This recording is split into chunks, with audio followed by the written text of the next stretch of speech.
નમસ્કાર વિદ્યાર્થી મિત્રો, યુવા ઉપનિષદ ફાઉન્ડેશનના ઓનલાઈન પ્લેટફોર્મ પર આપ સૌ વિદ્યાર્થી મિત્રોનું સ્વાગત છે।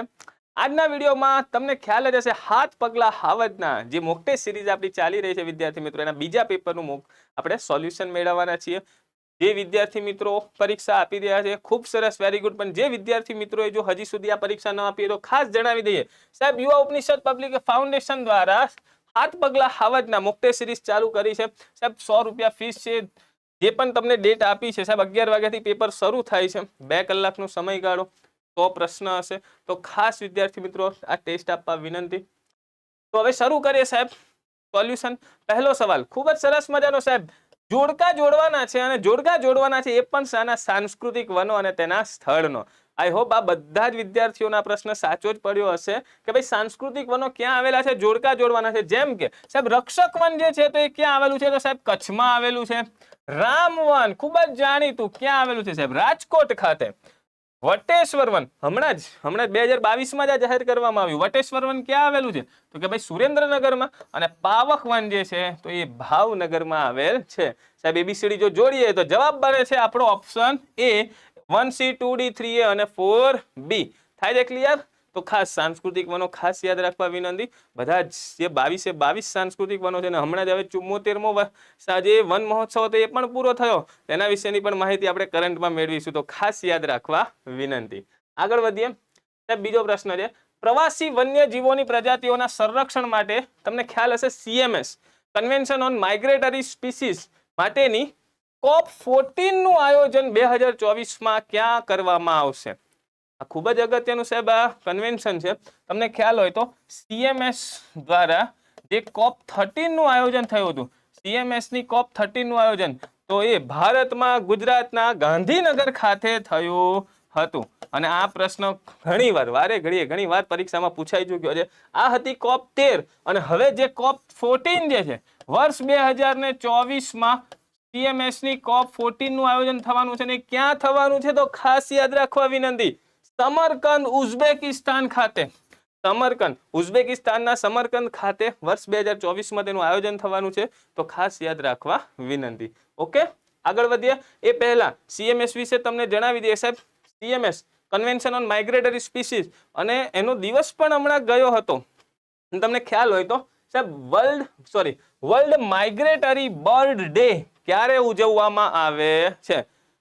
મોટે ભાગે જે દિવસો હોય ને, દિવસોના પ્રશ્ન આપણે પરીક્ષામાં આવતા હોય છે, મોટે ભાગે દિવસો ને વર્ષમાં એક વાર ઉજવાતો હોય, પરંતુ ખાસ યાદ રાખવા વિનંતી, વર્લ્ડ માઇગ્રેટરી બર્ડ ડે છે ને એ વર્ષમાં 2 વાર ઉજવાય છે।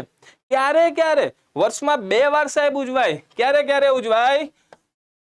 મે મહિનો અને ખાસ યાદ રાખજો ઓક્ટોબર મહિનો। સાહેબ ક્યારે ઉજવાય છે વર્લ્ડ માઇગ્રેટરી બર્ડ ડે? તો મે અને ઓક્ટોબર મહિનાના બીજા શનિવારે। ખાસ યાદ રાખવા વિનંતી, મે અને ઓક્ટોબર મહિનાના બીજા શનિવારે વર્લ્ડ માઇગ્રેટરી બર્ડ ડે ઉજવાય છે સાહેબ। 2023 ની જો વાત કરવામાં આવે તો મે મહિનો તો જતો રહ્યો ને, તો મે મહિનામાં ક્યારે ઉજવાયો હતો? 13 મે 2023 ના રોજ આ વર્લ્ડ માઇગ્રેટરી બર્ડ ડે ઉજવાઈ ગયો। અને હવે ઓક્ટોબરમાં પણ ઉજવાશે, તો ઓક્ટોબરની તારીખ શું છે સાહેબ? જો તમને પરીક્ષામાં પૂછે કે ઓક્ટોબર મહિનામાં ક્યારે ઉજવાશે, ઓક્ટોબર મહિનાનો બીજો શનિવાર એટલે કે 14 ઓક્ટોબર 2023 ના રોજ આ વર્લ્ડ માઇગ્રેટરી બર્ડ ડે ઉજવાશે, તો ખાસ ધ્યાન રાખવા વિનંતી। કોન્સેપ્ટ થાય છે ક્લિયર? ચાલો આગળ વધીએ સાહેબ। જોરદાર પ્રશ્ન છે, જૈવ વિવિધતા શબ્દ સૌપ્રથમ કોના દ્વારા પ્રયોજવામાં આવ્યો હતો? સાહેબ આપણો જે પહેલો ટોપિક છે ને એન્વાયરમેન્ટ અને ઇકોલોજી, એમાંથી આવા જે વૈજ્ઞાનિકોનું નામ ખાસ પૂછાશે સાહેબ। ઇકોલોજી શબ્દ સૌપ્રથમ વાર કોને આપ્યો? અર્ન્સ્ટ હેકલ। આ જે નિવસન તંત્ર ઇકોસિસ્ટમ શબ્દ સૌપ્રથમ વાર કોના દ્વારા પ્રયોજવામાં આવ્યો હતો? ટ્રાન્સલે। તમને ખ્યાલ જ હશે સાહેબ। તો એ જ પ્રકારે જે વિવિધતા શબ્દ સૌપ્રથમ વાર કોના દ્વારા પ્રયોજવામાં આવ્યો હતો? તો ખાસ વિદ્યાર્થી મિત્રો યાદ રાખવા વિનંતી, વોલ્ટર જી રોશન। રોશન કે રોન્ઝન? Done. Option A is a right answer સાહેબ। બાયોડાયવર્સિટી માંથી 3 એક નામ ખાસ યાદ રાખજો। કયા સાહેબ? એક જૈવિક વિવિધતા, બાયોલોજીકલ ડાયવર્સિટી। જૈવ વિવિધતા નહીં, જૈવિક વિવિધતા એટલે કે બાયોલોજીકલ ડાયવર્સિટી શબ્દ કોના દ્વારા આપવામાં આવ્યો હતો? રેયમન્ડ એફ ડેશમેન દ્વારા। જૈવિક વિવિધતા પછી જૈવ વિવિધતા શબ્દ એટલે કે બાયોડાયવર્સિટી શબ્દ કોના દ્વારા આપવામાં આવ્યો? વોલ્ટર જી રોશન। અને જૈવ વિવિધતાના પિતા તરીકે કોને ઓળખવામાં આવે છે? તો ખાસ યાદ રાખવા વિનંતી, એડવર્ડ ઓ વિલ્સન. કન્સેપ્ટ થાય છે ક્લિયર? આ 3 નામો ખાસ યાદ રાખવા વિનંતી. આગળ વધીએ સાહેબ. ગીરનું પૂરું નામ જણાવો. સાહેબ ગીર એટલે GEER. આ ગીર એટલે ગીર વન્યજીવ અભયારણ્ય, કે આપણે જુનાગઢને સાસણગીરની વાત નથી કરી રહ્યા સાહેબ. ગીર એક સંસ્થા છે સાહેબ, ગુજરાત સરકાર દ્વારા એક સ્થાપવામાં આવેલ આ એક પ્રકારનો NGO જે છે ગીર, કે જે પર્યાવરણ ક્ષેત્રે કાર્ય કરે છે, પર્યાવરણ ક્ષેત્રે શિક્ષણ અને રિસર્ચ ક્ષેત્રે કાર્ય કરતી એક સંસ્થા, જેનું ફૂલ ફોર્મ ખાસ યાદ રાખવા વિનંતી, 1 માર્ક્સ બની શકે છે. ગીરનું પૂરું નામ જણાવો. તો ગીરનું પૂરું નામ થાય છે Gujarat ecological education and research foundation. Gujarat ecological education and research foundation, તે ગીરનું પૂરું નામ છે. તો ખાસ યાદ રાખવા વિનંતી. અહીં તમે જોઈ શકો છો આ ગીર ફાઉન્ડેશનનો લોગો છે, આ એનું ફૂલ ફોર્મ સાહેબ. આ ગીર જે ફાઉન્ડેશન છે તો એની સ્થાપના ક્યારે કરવામાં આવી હતી? 1982 કરવામાં આવી હતી. ક્યાં આવેલું છે સાહેબ આ ગીર ફાઉન્ડેશન? એ ગાંધીનગર ખાતે આવેલું છે. અને ગીર ફાઉન્ડેશનના ચેરમેન એ હંમેશા હોદ્દાની રૂએ મુખ્યમંત્રી રહેતા હોય છે. કન્સેપ્ટ થાય છે ક્લિયર? તો ખાસ યાદ રાખવા વિનંતી. અહીં જે શબ્દ છે સાહેબ, ગુજરાત ઇકોલોજીકલ એજ્યુકેશન, સાહેબ પર્યાવરણ ક્ષેત્રે ઇકોલોજીકલ ક્ષેત્રે એજ્યુકેશન આપતી આ સંસ્થા છે. તમને ગાંધીનગરમાં ખ્યાલ હોય તો હિંગોળગઢ ઇન્દ્રોડા પાર્ક જે આવેલો છે, તો એ સાહેબ એ આ ગીર ફાઉન્ડેશન અંતર્ગત આવે છે. ત્યાં પ્રકૃતિ એટલે કે પર્યાવરણ ક્ષેત્રે શિક્ષણ આપવામાં આવતું હોય છે. તેના સાથે સંકળાયેલી આ સંસ્થા છે. તો ખાસ યાદ રાખવા વિનંતી, ખૂબ જ અગત્યની છે સાહેબ. આગળ વધીએ. તાજેતરમાં કયા મંત્રાલય દ્વારા મેરા ગાંવ મેરી ધરોહર નામની પહેલ શરૂ કરવામાં આવી છે? અહીં તમે જોઈ શકો છો વિદ્યાર્થી મિત્રો, સાહેબ મેરા ગાંવ મેરી ધરોહર જે આ પહેલ જે છે, તમને નામ પરથી જ ખબર પડી ગઈ હશે, મારું ગામ એ મારી ધરોહર.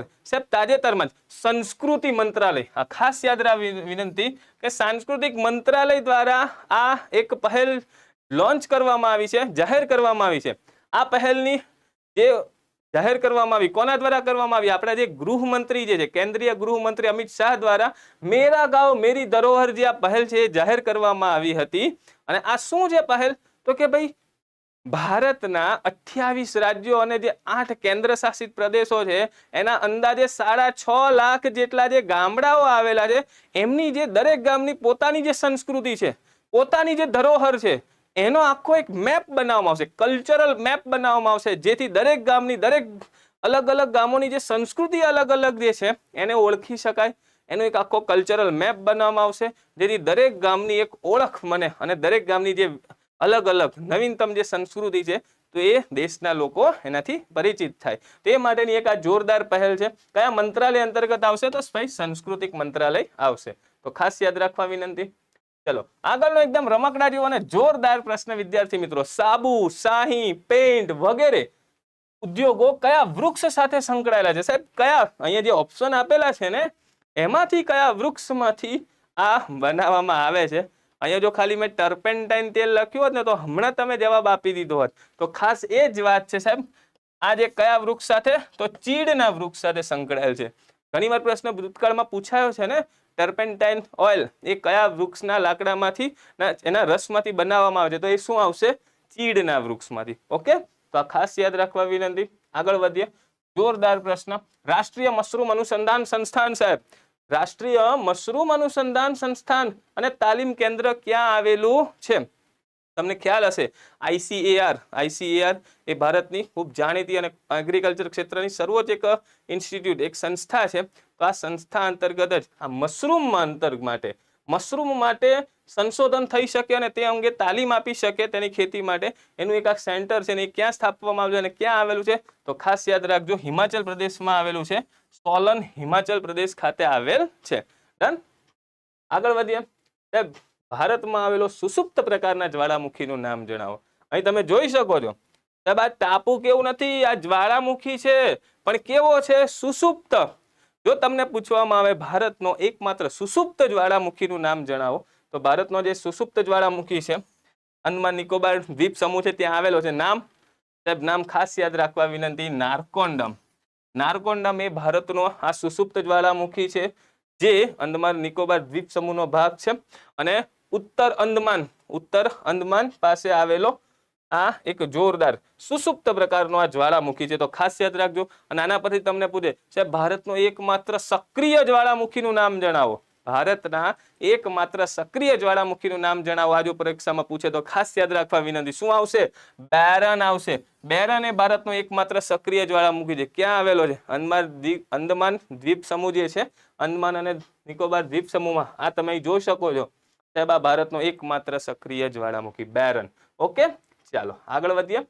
સ્ટ્રીપ પ્લાન્ટેશન યોજનાની શરૂઆત ક્યારે કરવામાં આવી? સાહેબ સ્ટ્રીપ પ્લાન્ટેશન યોજનાની શરૂઆત ક્યારે કરવામાં આવી? પહેલો સવાલ, આ સ્ટ્રીપ પ્લાન્ટેશન એટલે શું? સ્ટ્રીપ પ્લાન્ટેશન એટલે શું? તમને ખ્યાલ હોય તો તમે ક્યારેક મુસાફરી કરી રહ્યા હોય, જો બાય રોડ બસમાં કરી રહ્યા હોય તો નેશનલ હાઈવેની આજુબાજુમાં કતારબંધ હારબંધ તમને વૃક્ષોની હારમાળા જોવા મળે કે ભાઈ હાઈવેની આજુબાજુ જે વૃક્ષો વાવવામાં આવ્યા હોય છે. તમે રેલવેમાં જઈ રહ્યા હોય તો રેલવે ટ્રેકની આજુબાજુ લાઈન બંધ વૃક્ષો વાવવામાં આવ્યા હોય. આ ઉપરાંત કેનાલની આજુબાજુમાં જે વૃક્ષારોપણ કરવામાં આવતું હોય છે લાઈન બંધ, તો આને કહેવામાં આવે છે સ્ટ્રીપ પ્લાન્ટેશન. અને આ શાનો ભાગ હતો કે સાહેબ ગુજરાતમાં જે ટ્રી કવર વૃક્ષ આવરણમાં વધારો થાય તે હેતુથી આ સ્ટ્રીપ પ્લાન્ટેશન યોજનાની શરૂઆત કરવામાં આવી હતી વર્ષ 1970માં, જેથી હાઈવે, રેલવે, કેનાલ આવી જે પણ જગ્યા હોય એની આજુબાજુની જગ્યા હોય ત્યાં લાઈન બંધ કતારબંધ વૃક્ષારોપણ કરવામાં આવે. અહીં તમે જોઈ શકો છો સાહેબ, રોડની બંને બાજુ વૃક્ષારોપણ, કેનાલની બંને બાજુ વૃક્ષો વાવવામાં આવે છે, રેલવે ટ્રેકની આજુબાજુ વૃક્ષો વાવવામાં આવે છે. તો આને કહેવાય સ્ટ્રીપ પ્લાન્ટેશન. કોન્સેપ્ટ થાય છે ક્લિયર? ચાલો, નીચેનામાંથી કયું લાવાનું મેદાનનું ઉદાહરણ છે? સાહેબ લાવાના મેદાનનું ઉદાહરણ સિંધુ ગંગાનું મેદાન, દખ્ખણનું મેદાન, લદ્દાખનું મેદાન કે માલાબારનું મેદાન? તો તમને ખ્યાલ જ હશે, તમને ડેક્કન ટ્રેપ તમે નામ સાંભળ્યું જ હશે ને સાહેબ. દખ્ખણનો જે મેદાન જે છે, દખ્ખણનું મેદાન જે છે, તો એ પાટ પ્રસ્ફુટનને કારણે જે મેગ્મા બહાર આવ્યો અને પથરાયો એવો આ લાવાનું મેદાન છે, એ દખ્ખણનું મેદાન છે. તો ખાસ ધ્યાન રાખવા વિનંતી. અહીંયા તમે બે શબ્દ બોલ્યા, મેગ્મા અને લાવા, તો આ કન્સેપ્ટ ખાસ ક્લિયર કરી લેજો. જ્યારે તમને જ્વાળામુખીનો ફોટો કહીએ, જ્વાળામુખી કહીએ એટલે તમને મગજમાં તરત પેલો ધગધગતો લાવા મેગ્મા દેખાય કે નહીં? આ લાલ કલરનો જે ધગધગતો જે પ્રવાહી હોય છે ગરમ, જે પૃથ્વીના પેટાળમાં હોય છે, તો એને મેગ્મા કહેવામાં આવે છે. પરંતુ આ મેગ્મા જ્યારે પૃથ્વી સપાટી પર આવી અને ઠરે છે તો ત્યારે એને શું કહેવામાં આવે છે? લાવા કહેવામાં આવે છે. અને ઠરવાથી જે મેદાન બને તેને લાવાના મેદાનો કહેવામાં આવે છે. અને ક્યાં આવેલા છે? તો એ દખ્ખણના મેદાનો, એને તેનું સારું એવું ઉદાહરણ છે. તો ખાસ ધ્યાને રાખવા વિનંતી. ચાલો સાહેબ, વનરક્ષકના વિદ્યાર્થીઓ માટે જોરદાર યુવા ઉપનિષદ પબ્લિકેશન દ્વારા સાહેબ અત્યાર સુધી આપણી વનરક્ષક માટે ડિસ્ક્રિપ્ટિવ બુક હતી, 51 આદર્શ પ્રશ્નપત્રોની બુક હતી. અને હવે જે પરીક્ષા નજીક જ્યારે આવી રહી છે તો તમારી તૈયારીને વેગ આપવાના હેતુથી સાહેબ વન લાઇનરની જોરદાર બુક પબ્લિશ કરવામાં આવી છે. અને ગુજરાતના વિદ્યાર્થીઓએ ખૂબ પ્રેમ આપ્યો છે સાહેબ. એક જ દિવસમાં એમેઝોનમાં અલગ અલગ કેટેગરીઓમાં પહેલા નંબરે સ્થાન મળ્યું છે. એ બદલ ગુજરાતના વિદ્યાર્થીઓનો ઘણો ઘણો આભાર. અને આપ પણ આ પુસ્તક લઈ અને તમને પણ ખૂબ જ આ ઉપયોગી સાબિત થશે. ઓકે, ચાલો આગળ વધીએ. ભારતના વોટરમેન એટલે કે વોટરમેન ઓફ ઇન્ડિયા તરીકે કોણ જાણીતું છે સાહેબ? સાહેબ વોટરમેન ઓફ ઇન્ડિયા, હવે અલગ અલગ મેન, મિસ્ટર ઇન્ડિયા ને એવા જે છે કે નહીં સાહેબ, ભારતના વોટરમેન ઓફ ઇન્ડિયા તરીકે કોણ જાણીતું છે? ફોરેસ્ટમેન ઓફ ઇન્ડિયા તરીકે કોણ જાણેલું છે? ટાઈગર મેન ઓફ ઇન્ડિયા કોણ જાણીતું છે? ખાસ આવા અલગ અલગ સવાલો ખાસ ધ્યાને રાખવા વિનંતી. સાહેબ અહીંયા વાત કરીએ વોટરમેન ઓફ ઇન્ડિયા તો શું આવશે સાહેબ? રાજસ્થાનના વતની એવા રાજેન્દ્ર સિંહ. સાહેબ રાજેન્દ્ર સિંહ કે જે પોતે ડોક્ટર હતા, પરંતુ રાજસ્થાનના શુષ્ક વિસ્તારો છે કે જે પાણીના અભાવને લીધે ત્યાં ખેતી નથી થઈ શકતી, લોકોને પીવાનું યોગ્ય પાણી નથી મળી રહ્યું, તો રાજેન્દ્ર સિંહના પ્રયત્નોથી અનેક નદીઓને પુનર્જીવિત કરવામાં આવી. અનેક હજારો ગામડાઓની જે પીવાના પાણી અને સિંચાઈની જે સુવિધા હતી એ ફરીથી ત્યાં પુનઃસ્થાપિત કરવામાં આવી છે. શાને આધારે? સાહેબ તમને ખ્યાલ હોય તો રેઇન વોટર, સાહેબ વરસાદી જળનો સંગ્રહ કરી અને આગામી સમયમાં અન્ય ઋતુઓમાં એ પાણીનો ઉપયોગ પીવામાં અને સિંચાઈમાં થઈ શકે એ માટેની વ્યવસ્થા કરી અને રાજસ્થાનના જે શુષ્ક વિસ્તારને હર્યોભર્યો બનાવવાનું જે કાર્ય તે રાજેન્દ્ર સિંહ દ્વારા કરવામાં આવ્યું છે. એટલા માટે તેમને ભારતના વોટરમેન ઓફ ઇન્ડિયા કહેવામાં આવે છે. સાહેબ તેમના આ કાર્ય બદલ તેમને અનેક પુરસ્કારો મળ્યા છે. જેમ કે અહીં તમે જોઈ શકો છો રાજેન્દ્ર સિંહ રાજેન્દ્રસિંહ વોટરમેન ઓફ ઇન્ડિયા કે જેમને વર્ષ 2001 એશિયાના નોબેલ તરીકે ઓળખાતા રોમન મેગ્સેસે એવોર્ડથી નવાજવામાં આવ્યા હતા, રોમન મેગ્સેસે એવોર્ડથી. અને વર્ષ 2015માં પાણી ક્ષેત્રના નોબેલ તરીકે ઓળખાતા સ્ટોકહોમ વોટર પ્રાઇઝ થી પણ તેમને સન્માનિત કરવામાં આવ્યા હતા. તો ખાસ યાદ રાખવા વિનંતી સાહેબ, રાજેન્દ્ર સિંહ. ઓકે, ચાલો અહીં તમે જોઈ શકો છો રાજેન્દ્ર સિંહ જન્મ 1959 અને ક્યાં થયો હતો? તો રાજસ્થાનમાં થયો હતો. ઓકે, ચાલો આગળ વધીએ. નીચેનામાંથી કઈ વનસ્પતિ ક્ષુપ પ્રકાર ધરાવે છે? તમને ખ્યાલ હશે કે ભાઈ કોઈ પણ જે વનસ્પતિની ઊંચાઈને આધારે કે ભાઈ એના 4 પ્રકાર પડે છે.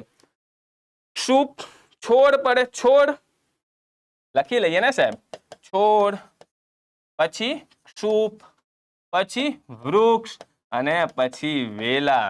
સાહેબ છોડ કોને કહેવાય? ભાઈ છોડ એટલે એવો નાનકડો છોડ કે જે વનસ્પતિની ઊંચાઈ 5 ફૂટ, વધુમાં વધુ 5 ફૂટ, 5 ફૂટ કે તેથી ઓછી ઊંચાઈ ધરાવતા જે વનસ્પતિ તો તેને છોડ કહેવામાં આવે છે. 5 ફૂટથી લઈને 12 કે 12 થી 15 ફૂટની ઊંચાઈ ધરાવતા જે વનસ્પતિ હશે તેને ક્ષુપ કહેવામાં આવે. પછી 15 ફૂટથી વધુ ઊંચાઈ ધરાવતા વનસ્પતિને વૃક્ષ કહેવામાં આવે. અને નબળું પ્રકાંડને ધરાવતા જમીન ઉપર ફેલાયેલી જે વનસ્પતિઓ તેને વેલા કહેવામાં આવે છે. વેલા કે જમીન પર ફેલાય અથવા તો અન્ય કોઈ વૃક્ષ કે એના આધાર લઈને તેની પર ચડતી જે હોય તે વેલા કહેવામાં આવે છે. Concept clear? સાહેબ આ બધું બતાવો ને. આ તો કન્સેપ્ટ ક્લિયર થયો. હવે અહીંયા કીધું આપણે ક્ષુપ. ક્ષુપ એટલે અહીંયા એવી કઈ બાજુમાં જે ઓપ્શનમાં તમને આપી છે જે નામ વનસ્પતિના એમાંથી કોણ 5 થી 15 ફૂટની વચ્ચે ઊંચાઈ ધરાવતું હશે? લીમડો, આસોપાલવ, જાસૂદ કે વડ? એ સાહેબ લીમડો, આસોપાલવ, વડ તો કેટલા ઊંચા હોય. જાસૂદ જે છે તો એ ક્ષુપ પ્રકારનું ઉદાહરણ છે. કન્સેપ્ટ થાય છે ક્લિયર? સાહેબ તમને બતાવું ને સાહેબ, આ રહ્યો છોડ. અહીં તમે જોઈ શકો છો ભાઈ તુલસીનો છે તે છોડ કહેવાય. તેની ઊંચાઈ 5 ફૂટ કે તેથી ઓછી હોય. સાહેબ જમરૂખનું ઝાડ હોય, જાસૂદ હોય, આવા જે હોય દાડમનું ઝાડ હોય તે બધા શું કહેવાશે? દાડમ જે હશે તે આ બધા ક્ષુપના ઉદાહરણ છે. સાહેબ વડ, પીપળો, લીમડો, આંબો, આસોપાલવ તે બધા વૃક્ષના ઉદાહરણ છે. કન્સેપ્ટ થાય છે ને ક્લિયર? તો આ ખાસ યાદ રાખવા વિનંતી. ચાલો તો હવે આગળ વધીએ. સાહેબ જોરદાર પ્રશ્ન છે, મે બી તમને અઘરો પડ્યો હશે વિદ્યાર્થી મિત્રો. સાહેબ પાકોના નામ અને વૈજ્ઞાનિકો નામ. સાહેબ સાયન્ટિફિક નામોને આ જોડકા જોડવાના છે. સાહેબ અગત્યના પાકોના, ફળ, વૃક્ષો, આ ઉપરાંત અલગ અલગ અગત્યના પ્રાણીઓના વૈજ્ઞાનિકો નામ ખાસ ક્લિયર કરવા વિનંતી. ભાઈ એકાદ પણ આવી જો જોડકું પૂછે નથી, એકાદનું પણ આવડી જાય ને તો તમે જોડકામાં વ્યવસ્થિત માર્ક લાવી શકો છો. તો સાહેબ અહીંયા જોઈ લઈએ. સાહેબ મને આ બધામાં છે ને એક આવડે. સાહેબ કપાસનું જે સાયન્ટિફિક નામ છે ને એ મને આવડે છે. ભાઈ સાયન્ટિફિક નામ કપાસનું શું છે? ગોસિપિયમ. નાનકડું હતું ને એટલે યાદ છે.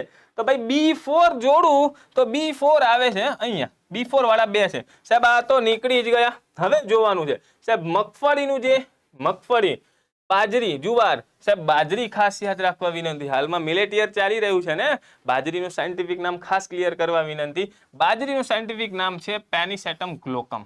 ડન? તો C1 વાળું તો ભાઈ આ એક જ વધ્યું માટે આ પણ નીકળી ગયું. સાચો જવાબ બને છે ઓપ્શન બી. ડન? મગફળીનું થશે એરેકિસ હિપોજિયમ, જુવારનું થશે સોરગમ વુલ્વે. ઓકે, તો આ રીતે ખાસ ધ્યાન રાખવા વિનંતી. આગળ વધીએ. ગુજરાતના કવાંટ વિસ્તારમાં થતું સુગંધિત રાઈસા ઘાસ કયા રોગના દર્દીઓ માટે ઔષધીય ગુણ ધરાવે છે? આ ભૂતકાળમાં પણ પૂછાયેલો પ્રશ્ન છે, ખૂબ જ અગત્યનો પ્રશ્ન છે સાહેબ. આ જે રાઈસા જે ઘાસ જે છે એ કયા રોગના દર્દીઓ માટે? સાહેબ વાના દર્દીઓ માટે ખાસ ઉપયોગી ઔષધીય ગુણ ધરાવે છે. તો આ ખાસ યાદ રાખવા વિનંતી. પાઇન્સ અને સીડ્સ એ કયા પ્રકારની વનસ્પતિ છે સાહેબ? સાહેબ આ પાઇન્સ એટલે કે ભાઈ પાઇન, ચીડ જે હોય ને એને પાઇન્સ કહેવાય, પાઇન કહેવાય. સીડ્સ એટલે કે ભાઈ દેવદાર. દેવદાર, આ દેવદાર, પાઇન્સ એ કયા પ્રકારની વનસ્પતિ છે સાહેબ? સાહેબ પ્રકાર એટલે ઓપ્શન અહીંયા આપ્યા છે. અપુષ્પી, સપુષ્પી, આવૃત બીજધારી, અનાવૃત બીજધારી, આવા પ્રકારો પડે ને. તો સાહેબ આ જે દેવદાર જે છે એ કેવા પ્રકારની વનસ્પતિ છે? અનાવૃત બીજધારી વનસ્પતિનું ઉદાહરણ છે. ખાસ અનાવૃત બીજધારી વનસ્પતિનું ઉદાહરણ છે. સાહેબ અનાવૃત બીજધારી એટલે તમને ખ્યાલ હશે ભાઈ વનસ્પતિના એના બે પ્રકાર પડે, આવૃત બીજધારી અને અનાવૃત બીજધારી.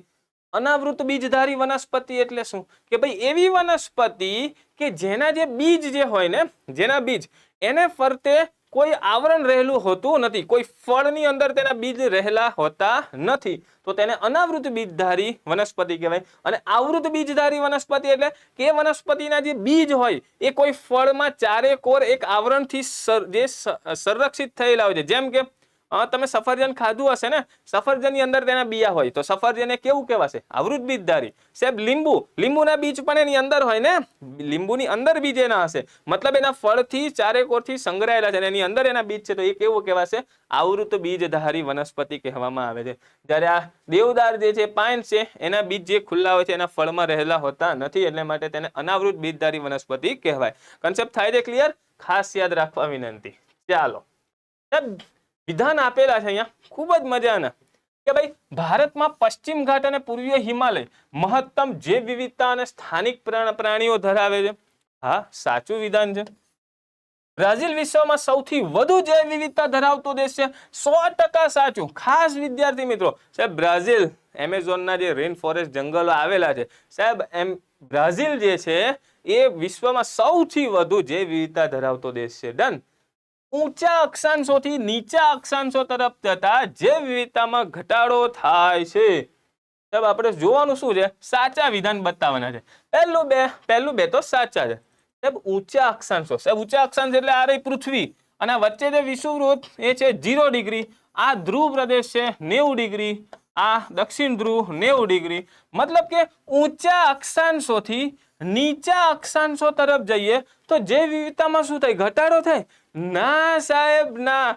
ખાસ યાદ રાખવા વિનંતી, આ જે વિષુવવૃત્તની આજુબાજુનો વિસ્તાર છે એ પૃથ્વી પર સૌથી વધુ જૈવ વિવિધતા ધરાવે છે, અને વિષુવવૃત્તથી ધ્રુવો તરફ જઈએ એમ જૈવ વિવિધતામાં શું જોવા મળે છે? ઘટાડો જોવા મળે છે. મતલબ કે નીચા અક્ષાંશ વૃત્તોથી ઊંચા અક્ષાંશ વૃત્તો તરફ જતા જૈવ વિવિધતામાં ઘટાડો જોવા મળે. ઊંચાથી નીચા તરફ જતા ઘટાડો થતો નથી, માટે ત્રીજું વિધાન કેવું બનશે? ખોટું.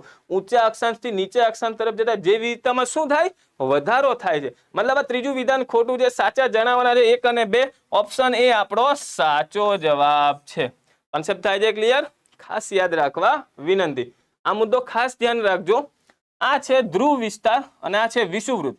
વિષુવવૃત્તથી ધ્રુવો તરફ જઈએ, વિષુવવૃત્તથી ધ્રુવો તરફ જઈએ તો જૈવ વિવિધતામાં ઘટાડો થશે.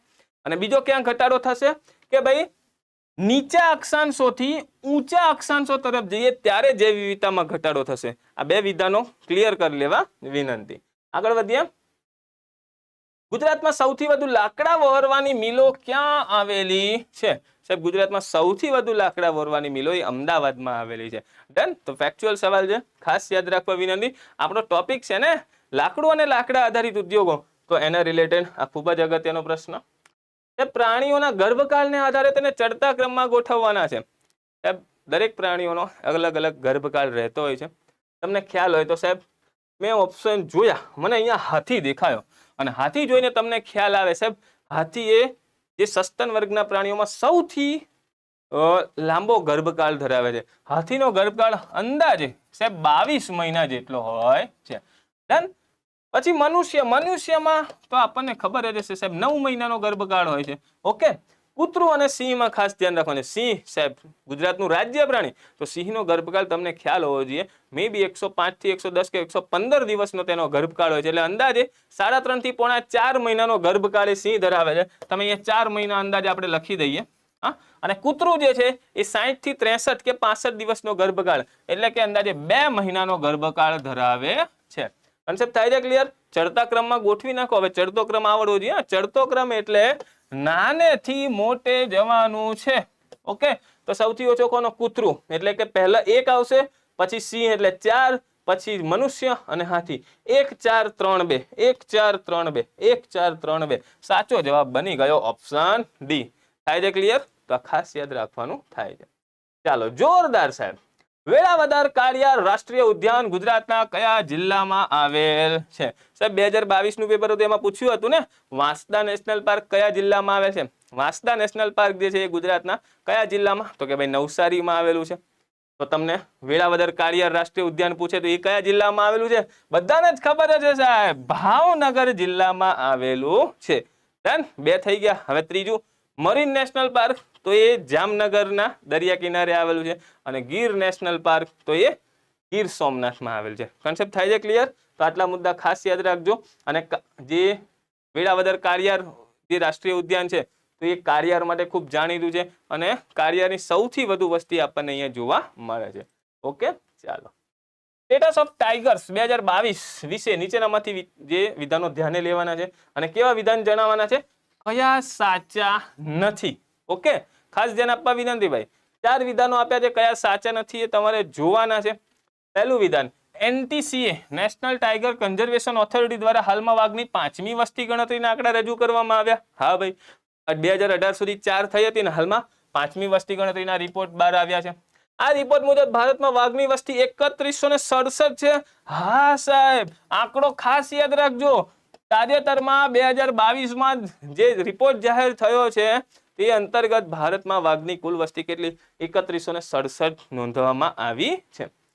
વર્ષ 2018 ની સરખામણીએ 2022માં વાઘની વસ્તીમાં 200 નો ઘટાડો નોંધાયો છે. સાહેબ ખાલી આમ આંકડા દેખાય ને, 18 થી 22માં 200, હા એ બધું બરોબર, પણ 200 નો શું થયો છે? વધારો થયો છે, ઘટાડો નહીં. ઘટાડો થયો નથી, 200 નો શું થયો છે? વધારો. 2018માં 2967 જેટલા વાઘ હતા, 2967, અને હવે થયા છે 3167, એટલે કે 200 નો શું થયો છે? વધારો. માટે ત્રીજું વિધાન ખોટું. અને સમગ્ર વિશ્વમાં ભારત બીજા નંબરે વાઘની સૌથી વસ્તી.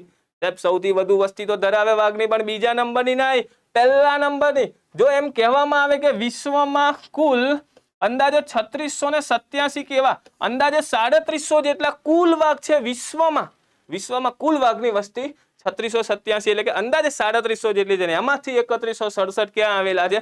ફક્ત ભારતમાં. એક અંદાજ મુજબ ભારત એ વિશ્વના કુલ વાઘની વસ્તીના 75% વાઘો ધરાવે છે. માટે બીજા નંબરે નહીં ભાઈ, પહેલા નંબરે છે. ત્રીજું ને ચોથું ખોટું.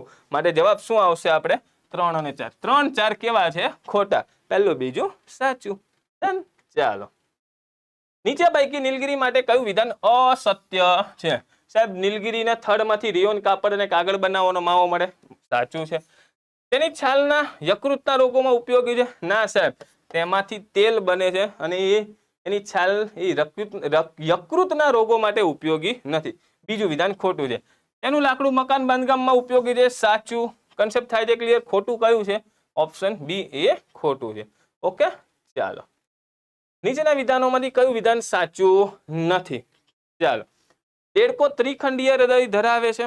હા સાહેબ, દેડકો ત્રિખંડીય હૃદય ધરાવે છે. સાચી વાત છે. કાચબો ત્રિખંડીય હૃદય ધરાવે. હા, કાચબો એ કેવું પ્રાણી છે સાહેબ? કાચબો એ ઉભયજીવી પ્રાણી. સાહેબ, એ પણ ત્રિખંડીય હૃદય ધરાવે. સાહેબ, કબૂતર ત્રિખંડીય હૃદય ધરાવે. પક્ષી છે? ના સાહેબ, કબૂતર જે છે એ દ્વિખંડીય હૃદય ધરાવે છે, ત્રિખંડીય નહીં. માટે આ વિધાન કેવું થયું? ખોટું. અને મગર ખાસ યાદ રાખવા વિનંતી સાહેબ, મગર એ અપવાદ છે. મગર ચતુષ્ખંડીય હૃદય ધરાવે છે. કન્સેપ્ટ થાય છે ક્લિયર? માટે પહેલું A, B અને D સાચું છે. દેડકો ત્રિખંડીય, કાચબો ત્રિખંડીય, મગર ચતુષ્ખંડીય હૃદય, કબૂતર કેટલું આવશે? દ્વિખંડીય હૃદય ધરાવે. માટે આ વિધાન ખોટું. ડન. ચાલો, વન રક્ષકના વિદ્યાર્થીઓ માટે પ્રેક્ટિસ માટે ખાસ યુવા ઉપનિષદ પબ્લિકેશનની જોરદાર 51 આદર્શ પ્રશ્નપત્રોની બુક છે, જે તમને તમારી તૈયારીમાં તમને પ્રેક્ટિસ કરવામાં ખૂબ જ મદદરૂપ સાબિત થઈ શકે એમ છે. જો હોય તો ખાસ જેમ બને એમ જલ્દી 51 પેપર પૂરા કરો, ને ન હોય તો ભાઈ તાત્કાલિકના ધોરણે વસાવવા વિનંતી, જેમાં તમને OMR શીટ પણ આપવામાં આવી છે, જેથી ઘરે બેઠા તમે પરીક્ષાની પ્રેક્ટિસ કરી શકો. ડન. ચાલો, નીચે આપેલ પૈકી આંબલી માટે કયું વિધાન સાચું છે એ જણાવવાનું છે. સાહેબ, આંબલી જેનું વૈજ્ઞાનિક નામ ટર્મેનિડસ ઇન્ડિકા છે. સાચું છે. આંબલીના ફૂલ ખાટા હોય. હા, એ તો ખબર જ છે ને. સ્વાદિષ્ટ અને રુચિકર હોય છે. સાચું. ઉનાળામાં પિત્ત શમન માટે તેના પાણીમાં ગોળ મેળવીને સેવન કરવામાં આવે છે. એ પણ સાચું છે વિદ્યાર્થીઓ માટે. જવાબ શું બનશે? આપેલ તમામ વિધાનો સાચા છે. ઓકે, ચાલો. ઉભયજીવી વર્ગના પ્રાણીઓના સંદર્ભમાં નીચેનામાંથી વિધાનો ધ્યાને લેવાના છે અને કયા વિધાન સાચા છે એ જણાવવાના છે સાહેબ. ઉભયજીવી વર્ગના પ્રાણીઓ શ્વસન ઝાલર અને ફેફસા વડે કરે છે. હા સાહેબ, સાચું છે. ઉભયજીવી વર્ગના પ્રાણીઓનું હૃદય 4 ખંડનું બનેલું હોય. ના ભાઈ ના, ઉભયજીવી વર્ગના જે પ્રાણીઓ એનું હૃદય મોટે ભાગે ત્રિખંડીય હૃદય હોય છે. એકમાત્ર અપવાદ છે મગર કે જેનું 4 ખંડનું હોય છે. માટે આ વિધાન ખોટું. દેડકો, સાલામાન્ડર, ટોર એ ઉભયજીવી વર્ગના પ્રાણીના ઉદાહરણ છે. સાચું. માટે સાચા કયા છે? 1 અને 3 સાચું છે. 1 અને 3 સાચું. બીજું શું બનશે? ખોટું. સામાન્ય રીતે ઉભયજીવી વર્ગના પ્રાણીઓમાં ત્રિખંડીય હૃદય જોવા મળે છે. અપવાદ છે મગર. આ ખાસ યાદ રાખવા વિનંતી. નીચેનામાંથી કયું અભયારણ્ય ખેડા જિલ્લામાં આવેલું છે? એ સાહેબ તમે અભયારણ્યો વાંચ્યા જ હશે ને સાહેબ. ગુજરાતમાં 23 જેટલા અભયારણ્યો છે ને. કયું અભયારણ્ય કયા જિલ્લામાં આવેલું છે બધાને જ ખબર હશે. અને એ પણ ખબર હશે કે સાહેબ ખેડામાં એક પણ અભયારણ્ય આવેલું નથી. તો ખેડા જિલ્લામાં કયું? સાહેબ એક પણ નહીં. Option D is right answer. Concept થાય છે ક્લિયર? તો ખાસ યાદ રાખવા વિનંતી. દરેક અભયારણ્ય કયા જિલ્લામાં એ તમને ક્લિયર હોવું જોઈએ. વિશ્વમાં કયો દેશ સૌથી વધુ વન આવરણ ધરાવે છે? ચલો જલ્દી વિદ્યાર્થી મિત્રો, ખૂબ જ અગત્યનો પ્રશ્ન અને પરીક્ષામાં આ પ્રશ્ન બની શકે છે સાહેબ. વિશ્વમાં સૌથી વધુ વન આવરણ ધરાવતો દેશ તો સાહેબ પહેલા નંબરે આવે છે કોણ? આપણો મિત્ર દેશ રશિયા. બીજા નંબરે કોણ આવે છે? સૌથી વધુ જૈવ વિવિધતા ધરાવતો દેશ એટલે કે સાહેબ બ્રાઝિલ. અને ત્રીજા નંબરે કોણ આવશે? ત્રીજા નંબરે આવશે સૌથી વધુ જાય ને આપણે કેનેડા. કન્સેપ્ટ થાય છે ક્લિયર? તો આ ક્રમ છે વિશ્વના ટોપ 3 દેશો જે સૌથી વધુ વન ધરાવે છે રશિયા, બ્રાઝિલ ને કેનેડા. માટે આપણો જવાબ બનશે ઓપ્શન સી. ખાસ યાદ રાખવા વિનંતી. ઓકે ચાલો. નીચે પૈકી કઈ ઔષધીય વનસ્પતિના ગુણધર્મને ટુ ગમ અરેબિક અથવા તો ગમ અરેબિક ઓફ કોમર્સ કહેવામાં આવે છે સાહેબ? કઈ ઔષધીય વનસ્પતિ? સાહેબ ખેર જે છે, ખેરમાંથી પણ ગુંદ આવે, પણ ખેરનો જે ગુંદ હોય છે તો તેને ટુ ગમ અરેબિક કહેવામાં આવતું નથી. ખેર, બાવળ, લીમડો આ બધા જ એવા વૃક્ષો છે 4 4 કે જેમાંથી ગુંદ સારો એવો અને ઔષધીય ગુંદ મળે છે. પરંતુ કયું? ગોરડ. આ ખાસ યાદ રાખજો. ગોરડ વૃક્ષના થડમાંથી જે ગુંદ મળે છે તો તેને ટુ ગમ અરેબિક કે ગમ અરેબિક ઓફ કોમર્સ તરીકે ઓળખવામાં આવે છે. Concept clear? ખેરમાંથી જે મળે એને ખેરી ગુંદ કહેવાય. બાવળમાંથી જે મળે એ બાવળનો દેશી ગુંદ, બાવળનો ગુંદ કહેવાય. લીમડાનો પણ ગુંદ એ ખૂબ સારો હોય છે અને શિયાળામાં આપણે ખાતા જોઈએ છે ને. ડન. ચાલો. પૃથ્વીની સરેરાશ ઘનતા કેટલી છે?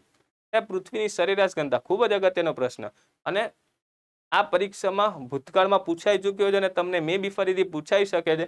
સાહેબ પૃથ્વીની જો ઘનતાની વાત કરવામાં આવે ને, આ છે પૃથ્વીનો પોપડો.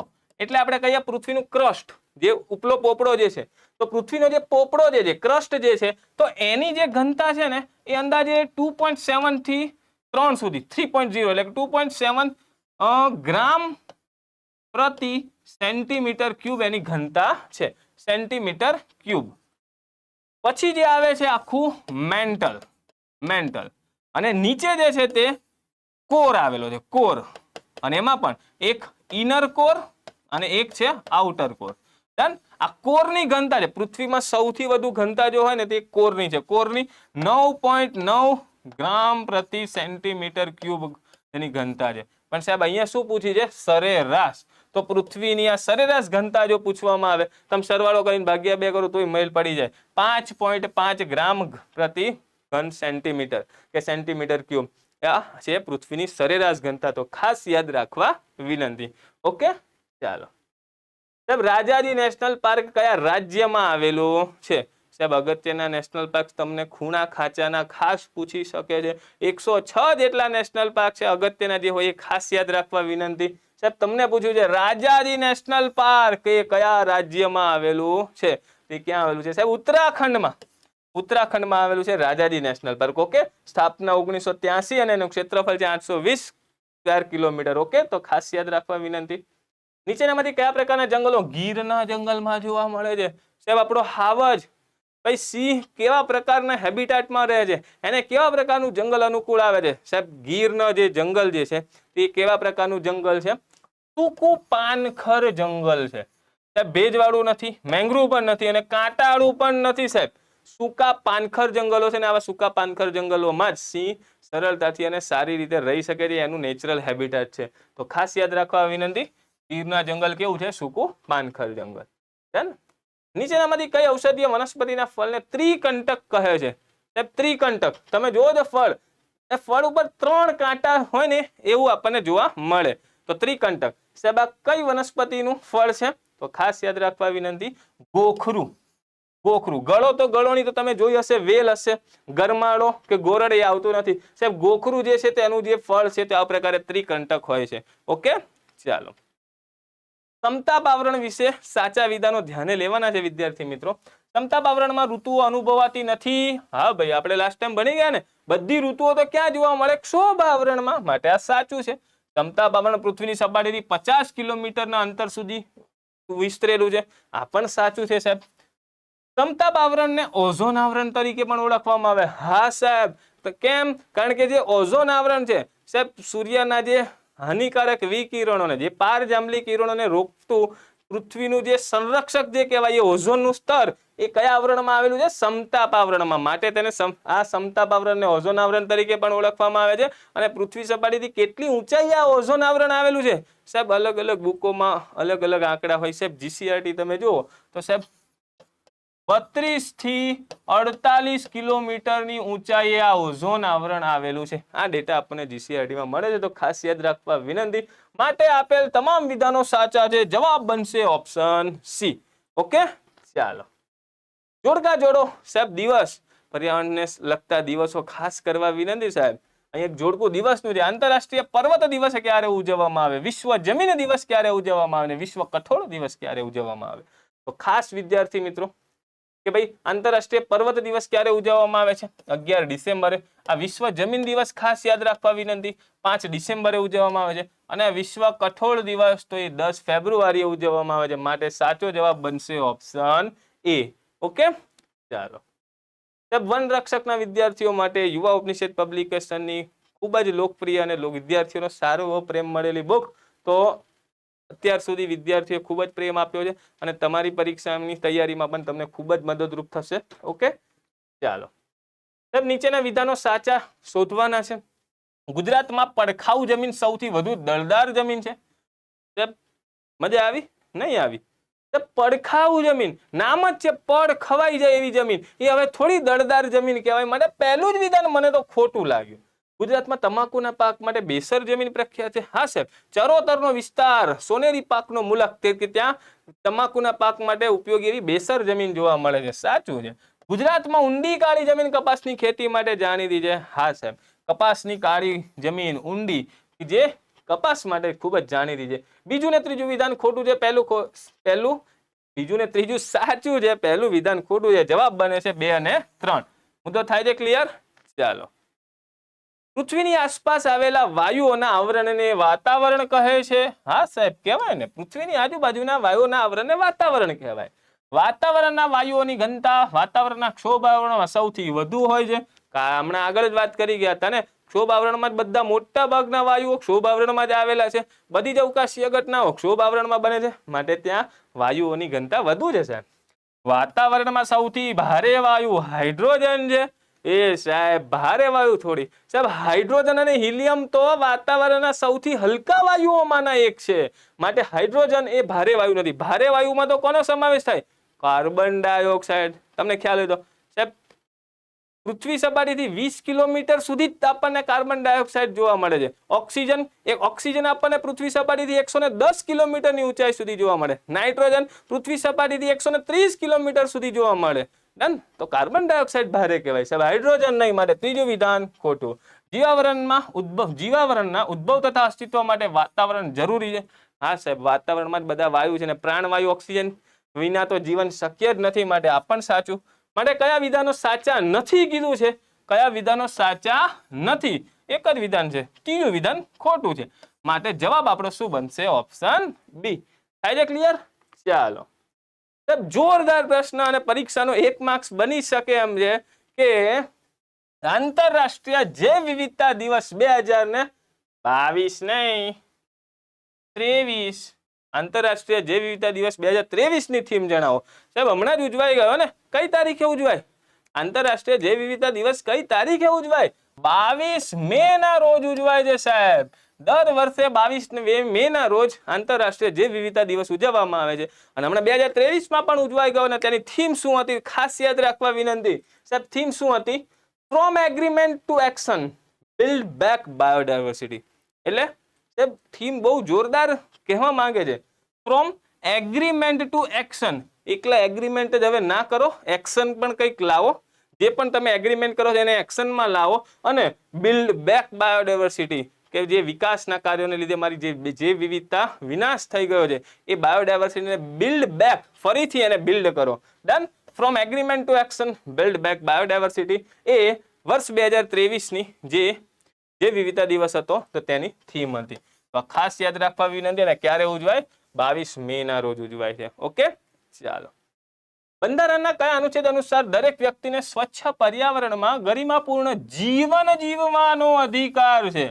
સાહેબ આવું પૂછાય, આવું બધું આવું અનુચ્છેદ તો કયો હશે? 48, 51, 19, 21 નથી ખબર, પર્યાવરણ આ તે. પણ અહીંયા જો જીવન જીવવાનો અધિકાર, તો તરત મૂળભૂત અધિકારનું પાનું ખુલે અને 21 નંબરનો અનુચ્છેદ તમને યાદ આવે કે નહીં સાહેબ? યાદ આવે કે નહીં? માટે સાહેબ અનુચ્છેદ 21 એ જીવન જીવવાનો અધિકાર છે. એમાં ખૂબ જ બ્રોડ વ્યૂ છે. એમાં બધી જ પ્રકારે જીવન, કે ભાઈ સ્વચ્છ વાતાવરણમાં જીવવાનો, શાંતિપૂર્વક જીવવાના, બધા જ પ્રકારે જીવન જીવવાના અધિકારની અહીંયા જોગવાઈ કરવામાં આવેલ છે. માટે જવાબ બનશે ઓપ્શન ડી. ઓકે સાહેબ, કેસરની ખેતી કયા પ્રકારની જમીનમાં કરવામાં આવે છે? અહીં તમે જોઈ શકો છો, આપણે ત્યાં તો નથી થતી એટલે ફોટામાં બતાવી દીધી. સાહેબ આ છે કેસરની ખેતી. કેસરની ખેતી અને એ કેવા પ્રકારના જમીનમાં થાય છે? સાહેબ જમ્મુ કાશ્મીરમાં થાય ને સારી એવી કેસરની ખેતી. કેસરની જમીન, કેસરની ખેતી જે થાય છે જમીન, તો સારા પ્રકારની ક્યાં? કરેવા. એને કરેવા તરીકે ઓળખવામાં આવે છે. ઓકે, અને ખાસ યાદ રાખવા વિનંતી. અને કેસરનું મબલક ઉત્પાદન કરવામાં આવે તો કેસરની વધુ ઉત્પાદન સાથે કઈ ક્રાંતિ સંકળાયેલી છે? Saffron revolution. સેફ્રોન ક્રાંતિ એ કોના ઉત્પાદન સાથે સંકળાયેલી છે? કેસર સાથે. તો ખાસ યાદ રાખવા વિનંતી. ચાલો સાહેબ, સામાન્ય વિજ્ઞાન. સાહેબ ક્લાસ 3 ની પરીક્ષાઓ માટે ખૂબ જ ઉપયોગી એવો સામાન્ય વિજ્ઞાનનો જે કોર્સ, તો એ આપણે યુવા ઉપનિષદ ઓનલાઈન પર રેકોર્ડેડ સ્વરૂપે આવેલો છે. સાહેબ સુનિલ રાદડિયા સાહેબ અને ચેતન વલેરા સાહેબ દ્વારા આ જે સામાન્ય વિજ્ઞાનનો ખૂબ જ સુંદર મજાનો રેકોર્ડેડ સ્વરૂપે કોર્સ અવેલેબલ છે. તમે 1, 2, 3 કે 6 કે 12 મહિના માટે ખરીદી શકો છો. ડન. ચલો આગળ વધીએ. વિવિધ માનવીય પ્રવૃત્તિઓ દ્વારા વાતાવરણમાં ઉત્સર્જિત થતા કાર્બન ડાયોક્સાઇડ અને મિથેનની માત્રાને શું કહે છે? એક પ્રકારની આ વ્યાખ્યા જ છે. શાંતિથી આ પ્રશ્ન સમજવા વિનંતી. માનવીય પ્રવૃત્તિઓને કારણે વાતાવરણમાં ઉત્સર્જિત થતા કાર્બન ડાયોક્સાઇડ અને મિથેનના માત્રાને શું કહેવામાં આવે? Carbon footprint. ખાસ યાદ રાખવા વિનંતી. કાર્બન ફૂટપ્રિન્ટ કહેવામાં આવે છે કે માનવો દ્વારા જે આ કાર્બન ડાયોક્સાઇડનું ઉત્સર્જન થયું તે કાર્બન ફૂટપ્રિન્ટ. પ્રકૃતિ શિક્ષણ કેન્દ્ર તરીકે વિકસાવવામાં આવેલ તીર્થંકર વન ક્યાં આવેલું છે? સાહેબ તીર્થંકર વન ક્યાં આવેલું છે? તો કે મહેસાણાના તારંગા ખાતે. ખાસ યાદ રાખવા વિનંતી. Option A is a right answer. નીચે પૈકી રાષ્ટ્રીય ઉદ્યાન માટે કયું વિધાન સાચું છે? સાહેબ નેશનલ પાર્ક માટે. નેશનલ પાર્ક માટે શું સાચું છે? રાષ્ટ્રીય ઉદ્યાનની અભયારણ્યની તુલનામાં વધુ સંરક્ષિત ક્ષેત્ર છે. હા સાહેબ, વધુ સંરક્ષિત હોય સાહેબ. રાષ્ટ્રીય ઉદ્યાનમાં પાલતુ પશુને ચરાવવા પર સંપૂર્ણ પ્રતિબંધ હોય છે. એકદમ સાચું વિદ્યાર્થી મિત્રો. માટે બંને વિધાનો સાચા છે. થાય છે clear? Option she is a right answer. Ferric oxide કયા પ્રકારની જમીનમાં જોવા મળે છે? આપણને ખ્યાલ જ છે ને, પેલી લાલ જમીન. ફેરિક ઓક્સાઇડ ને લીધે જમીનનો રંગ કેવો થઈ જાય? લાલ. માટે જવાબ શું બનશે આપણો? લાલ અને પીળા રંગની જમીનમાં ફેરિક ઓક્સાઇડની હાજરી આપણને જોવા મળે છે. ઓકે ચાલો સાહેબ, જોરદાર જોડકા જોડવાના છે બાયોલોજીના. આ ખૂબ જ અગત્યનો મુદ્દો અને આ ઘણીવાર ભૂતકાળની પરીક્ષાઓમાં પૂછાય પણ ચૂક્યા છે. વન લાઇનર ફોર્મમાં પૂછ્યા છે. આપણે આજે જોડકા જોડી નાખીએ. સાહેબ કોષીય અંગિકાઓ અને એના સામાન્ય નામ સાથે જોડકા જોડવાના છે. સાહેબ રિબોઝોમ્સ. રિબોઝોમ્સ કયા નામથી ઓળખાય છે? રિબોઝોમ્સ જે છે તો એ કોષના એન્જિન તરીકે ઓળખાય છે. લાઇસોઝોમને શું કહેવામાં આવે છે? લાઇસોઝોમ જે છે એને આત્મઘાતી કોથળી તરીકે ઓળખવામાં આવે છે. ગોલ્કી ગાય જે હોય, ગોલ્કી ગાયને ગેટકીપર તરીકે ઓળખવામાં આવે. અને કણાભસૂત્ર જે છે, કણાભસૂત્રને કોષનું પાવર હાઉસ કહેવામાં આવે છે. કન્સેપ્ટ થાય છે ક્લિયર? ભૂતકાળમાં વન લાઇનર સ્વરૂપે આ બધા જ પ્રશ્નો પૂછાઈ ચૂક્યા છે. આ જોડકા સ્વરૂપે આપણે જોડકા જોડી દીધા. જવાબ કયો બનશે? ઓપ્શન બી. 1D, 2A, 3C અને 4B. ઓકે, તો ખાસ યાદ રાખવા વિનંતી. ચલો જોરદાર રમકડા જેવો પ્રશ્ન સાહેબ. સૌની યોજનાની શરૂઆત ક્યાંથી કરવામાં આવી હતી? વર્ષો પહેલા ગુજરાતમાં એક જોરદાર યોજના લોન્ચ કરવામાં આવી હતી, સૌની યોજના. સૌની યોજના બોલે તો સૌરાષ્ટ્ર નર્મદા અવતરણ ઇરિગેશન યોજના, અને એનું ઉદ્ઘાટન કે શરૂઆત ક્યાંથી કરવામાં આવી હતી?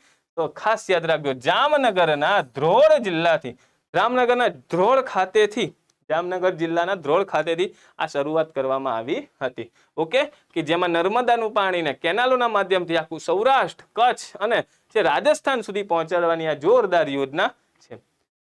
સાહેબ, વનરક્ષકની તૈયારી કરતા વિદ્યાર્થીઓ માટે યુવા ઉપનિષદ ઓનલાઈન ઉપર સાહેબ લાઈવ બેચ આપણી ચાલુ થઈ ગઈ છે. લાઈવ બેચ, રેકોર્ડેડ નહીં સાહેબ, લાઈવ બેચ. તમારે વનરક્ષકનો આખો કોર્સ ભણવો હોય તે પણ અવેલેબલ છે. ફક્ત આપણું જે 100 ગુણનું પર્યાવરણનું કન્ટેન્ટ ભણવું હોય તે પણ વીકલી શુક્ર, શનિ અને રવિને 3 દિવસ ચાલે છે. તો આનો પણ તમે લાભ લઈ શકો છો. ઓકે, ચાલો. એસિડ વર્ષાના સંદર્ભમાં નીચેનામાંથી સાચા વિધાનો ધ્યાને લેવાના છે સાહેબ. એસિડ વર્ષામાં સલ્ફ્યુરિક એસિડ સૌથી વધુ હોય છે. હા ભાઈ, એસિડ વર્ષામાં અમે તો સલ્ફ્યુરિક એસિડ H2SO4 જ સાંભળ્યું છે. H2SO4 કે જે પાણી એટલે કે H2O, જે હવામાંના સલ્ફર ડાયોક્સાઇડ SO2 સાથે પ્રક્રિયા કરીને શું બનાવે? મંદ સલ્ફ્યુરિક એસિડ, મંદ H2SO4. તો પહેલું વિધાન સાચું. વરસાદમાં પાણીનું pH મૂલ્ય 5.6 થી ઓછું હોય ત્યારે જ એસિડ વરસાદ કહેવાય. હા ભાઈ, જેમ pH ઘટતી જાય એમ પાણી કેવું બનતું જાય છે? એસિડિક બનતું જાય છે.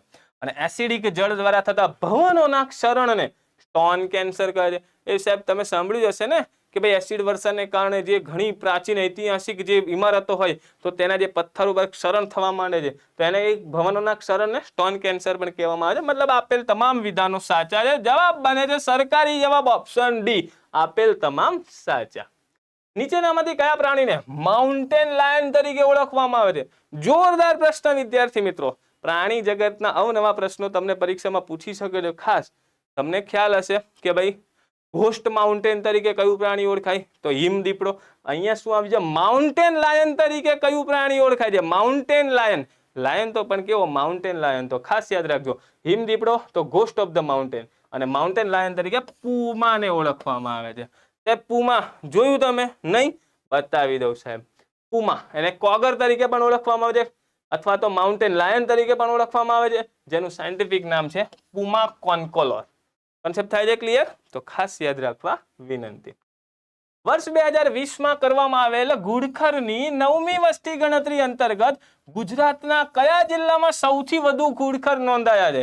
સાહેબ મોટા ભાગના વિદ્યાર્થીઓ આમાં એવા ભેરવાયા હશે, જોરદાર ગુગલી પડી, અને જો પરીક્ષામાં આવી ગુગલી પડીને તો આપણે 6 મારવાનો છે, આઉટ થવાનું નથી. થાય છે ક્લિયર? ઘુડખરની સૌથી વધુ વસ્તી પૂછે એટલે ઘુડખર એટલે આપણને કચ્છ જ દેખાય, પણ ખાસ વિદ્યાર્થી મિત્રો સૌથી વધુ ઘુડખરની વસ્તી ક્યાં આવેલી છે? સુરેન્દ્રનગરમાં આવેલ છે. એ સાહેબ સુરેન્દ્રનગરમાં? હા, આ જોઈ લો સાહેબ, હમણાં જ wild S back from brink. સાહેબ જો આ 2020માં વસ્તી ગણતરીના ડેટા લોન્ચ જાહેર થયા હતા સાહેબ, એ અંતર્ગત ગુજરાતમાં 6082 જેટલા ઘુડખર આવેલા છે. અને ઘુડખરની વસ્તીની વાત કરવામાં આવે તો સૌથી વધુ સુરેન્દ્રનગર, 2034 જેટલા ઘુડખર સુરેન્દ્રનગરમાં છે. બીજા નંબરે કચ્છ છે 1244, પછી મોરબી, બનાસકાંઠા, પાટણ, અને સૌથી ઓછા ક્યાં છે? અમદાવાદમાં આવેલા છે. તો આ ખાસ યાદ રાખવા વિનંતી. ઓકે, ચાલો. લિંગદોહ ઉપવન એ કયા રાજ્યમાં આવેલું છે? તમે ઉપવન સાંભળ્યું હશે, પવિત્ર ઉપવન, ઉપવન, આવા ઘણીવાર ખૂણા ખાંચાના ઉપવનો પરીક્ષામાં પૂછતા હોય છે. લિંગદોહ ઉપવન તે સાહેબ મેઘાલયમાં આવેલ છે. ઓકે, ચાલો. સુંદરી વૃક્ષો નીચેનામાંથી કયા પ્રકારના વનોમાં જોવા મળે છે? સાહેબ સુંદરીના વૃક્ષો. સુંદરી એટલે તમને ખ્યાલ હશે, ગુજરાતમાં જે મેંગ્રુવના જંગલ છે ત્યાં ચેરના વૃક્ષો વાવવામાં આવે છે, અને જે પશ્ચિમ બંગાળમાં જે મેંગ્રુવના વૃક્ષો આવેલા છે, મેંગ્રુવ વનો આવ્યા છે, ત્યાં કયા વૃક્ષો જોવા મળે છે? સુંદરીના વૃક્ષો. માટે સુંદરીના વૃક્ષો ક્યાં? મેંગ્રુવ જંગલોમાં જોવા મળે. સાહેબ સુંદરવન મેંગ્રુવ વન એ વિશ્વનો સૌથી મોટો સિંગલ પેચેક છે કે જ્યાં સૌથી મોટા વિસ્તારમાં મેંગ્રુવ વનો આવેલા છે. તો આ ખાસ યાદ રાખવા વિનંતી. અને છેલ્લો સવાલ વિદ્યાર્થી મિત્રો કે ભાઈ સરોવર એટલે કે આજે મોટી પરિયોજનાઓને કારણે જે સરોવર રિઝર્વિયર જે રચાય ને, એ રિઝર્વિયર એટલે કે સરોવર અને નદી જોડવાની છે સાહેબ, કૃષ્ણરાજ સાગર સરોવર, તો એ ક્યાં આવેલ છે સાહેબ? કાવેરી નદી પર આવેલ છે. હુસેન સાગર, નિઝામ સાગર, ગાંધી સાગર, જો બધા સાગર સાગર જ છે. આ બધા આવડે કે નહીં આવડે, પણ મને ગાંધી સાગરમાં વાંધો નહીં આવે. ગાંધી સાગર ક્યાં આવેલો છે? ચંબલ નદી પર આવેલો છે. આ રીતે હું જો જોડું તો A3 આ રહ્યું, A3 આ રહ્યું, અને પછી છે ડી, ગાંધીસાગર ક્યાં આવ્યું છે? ચંબલમાં, તો D2 આ રહ્યું. કન્સેપ્ટ થાય છે ક્લિયર? હવે જોડવાનું છે હુસેન સાગર. તો હુસેન સાગર એ મૂસી નદીને કિનારે આવે છે, નિઝામ સાગર મંજીરા નદી કાંઠે. માટે આપણો સાચો જવાબ શું બનશે? Option A. થાય છે ક્લિયર? તો આ હતા આપણા 7 પગલા હાવજના જે મોક ટેસ્ટ સિરીઝ 2 હતી એના પર્યાવરણ વિષયના પ્રશ્નો, આ 50 પ્રશ્નોનું સોલ્યુશન. હવે આ જ રીતે તમે આગળ અન્ય જે વિષયો છે, ગુજરાતી છે, ગણિત છે અને જીએસ નું પણ સોલ્યુશન મળશે. ડન.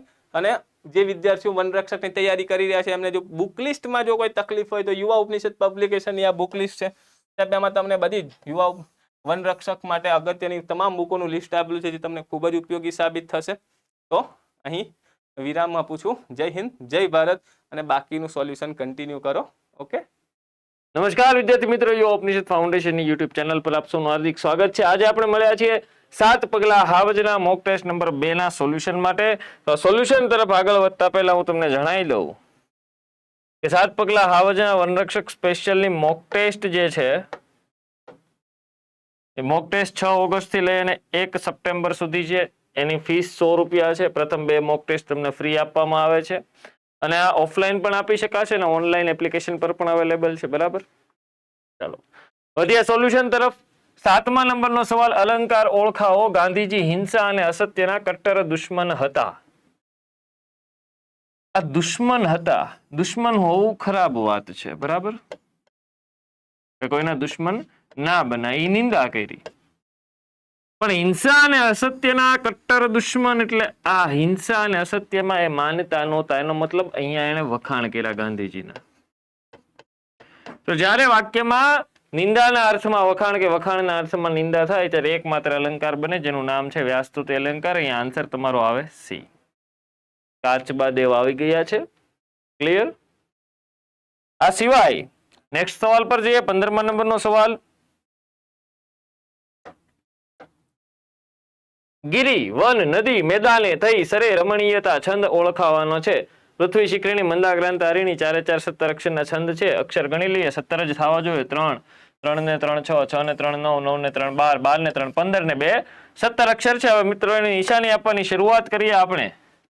તો લઘુ લઘુ લઘુ, ત્યારબાદ લઘુ લઘુ ગુરુ, ગુરુ ગુરુ ગુરુ, ગુરુ લઘુ ગુરુ, લઘુ લઘુ ગુરુ, લઘુ અને ગુરુ.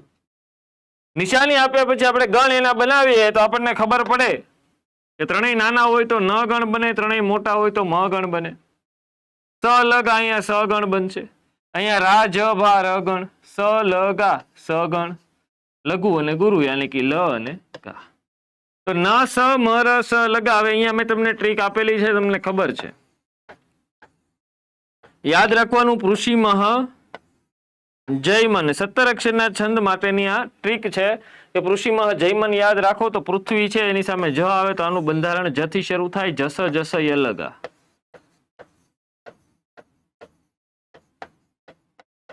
શિખરીણી છે તો આનું બંધારણ ય થી શરૂ થાય. યમ નસ ભલગા.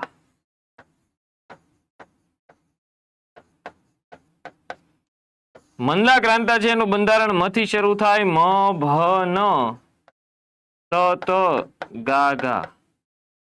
અને હરિણી છે એનું બંધારણ નથી શરૂ થાય તો કે ન સ મ ર સ લ ગા.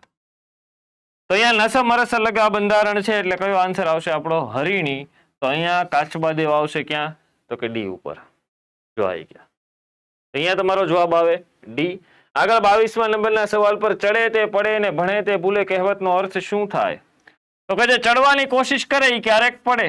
કરતા ઝાડ કરોળિયો ભોંય પડી પટકાય. એમ જે ચડવાની કોશિશ કરે તે ક્યારેક પડે. જે ક્યારેક ભણતા હોય, ભણવામાં મન લગાવતો હોય, ક્યારેક ભૂલી પણ જાય. સ્વાભાવિક છે. એમ કે માણસ છે એ ભૂલને પાત્ર છે. માણસ માત્ર ભૂલને પાત્ર. આ કહેવતનો અર્થ આવો કંઈક થાય છે.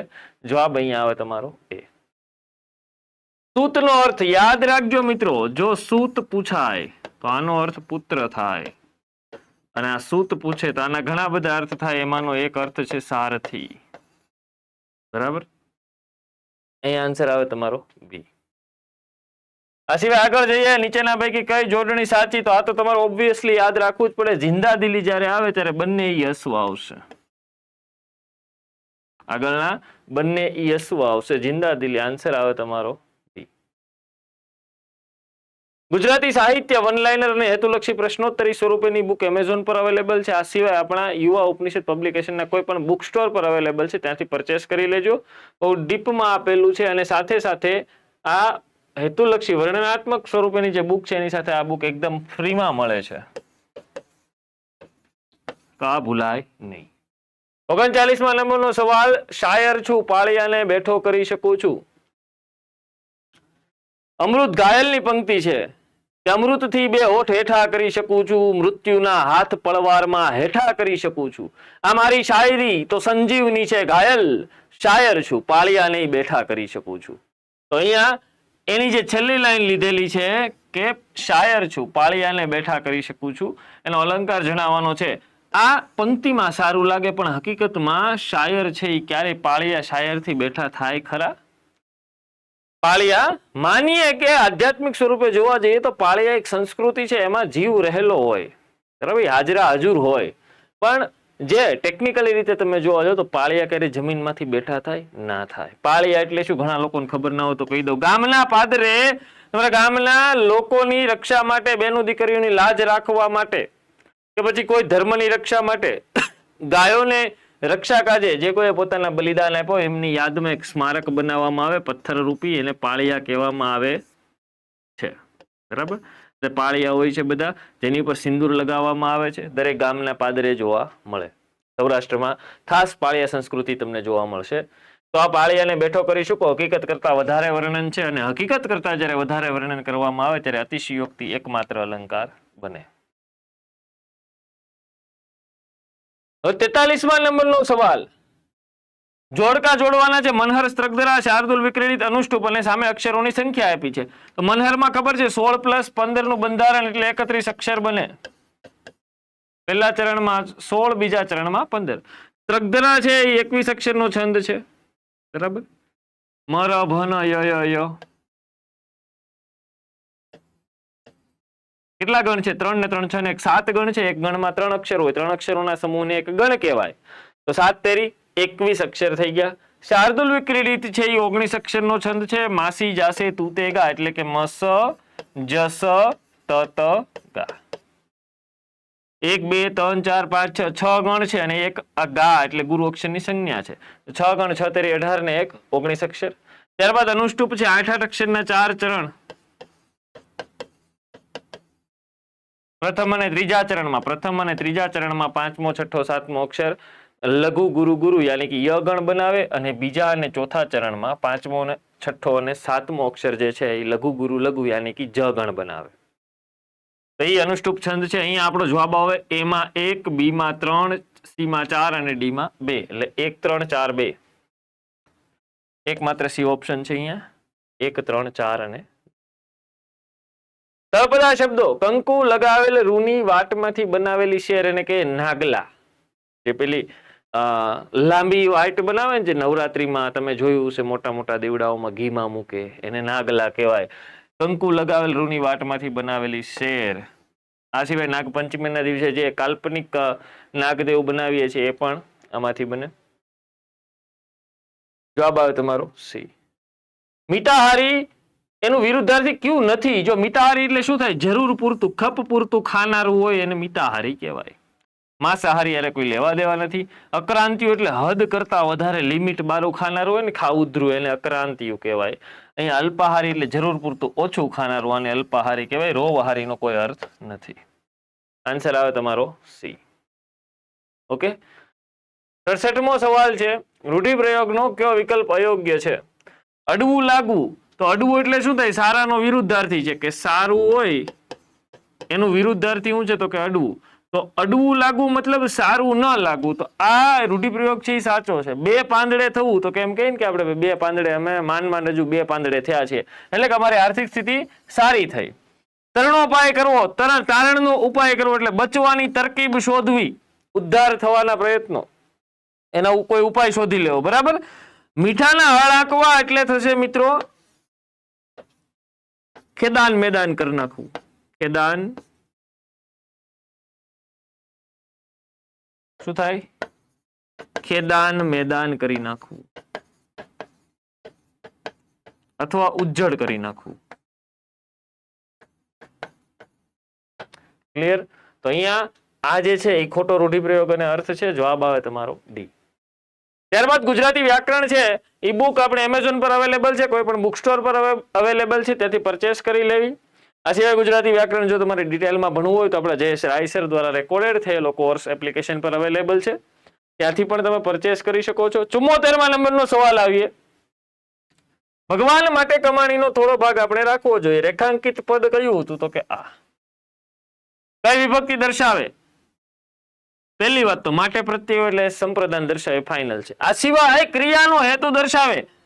રાખવાની જે ક્રિયા છે એનો હેતુ શું છે? કમાણીનો થોડો ભાગ શું કામ રાખવો જોઈએ? કયા હેતુથી રાખવો જોઈએ? તો કે ભગવાન માટે રાખવો જોઈએ. તો હેતુ દર્શાવે સંપ્રદાન વિભક્તિ. એટલે સંપ્રદાન કયા આવે? ચોથી વિભક્તિ, ચતુર્થી વિભક્તિ આવે. પહેલી કર્તા, બીજી કર્મ, ત્રીજી કરણ, ચોથી સંપ્રદાન, પાંચમી અપાદાન, છઠ્ઠી સંબંધ, સાતમી અધિકરણ, આઠમી સંબોધન. 81મા નંબરનો સવાલ તુલસી કાષ્ટ. તુલસી કાષ્ટ, કાષ્ટ એટલે થાય લાકડું. તુલસી કાષ્ટ એટલે તુલસીનું લાકડું. નું પ્રત્યય આવો જે સમાસનો વિગ્રહ કરો અને વિગ્રહ કરતા વચ્ચે તમને બીજી થી સાતમી વિભક્તિના પ્રત્યય જોવા મળે એ તત્પુરુષ સમાસ બનાવે. આન્સર આવે તમારો અહીંયા સી. ક્લિયર? 85મા નંબરનો સવાલ નિપાત ઓળખાવો. અમે શ્રીજીની પૂજા કરીએ છીએ. શ્રીજીની પૂજા કરીએ છીએ.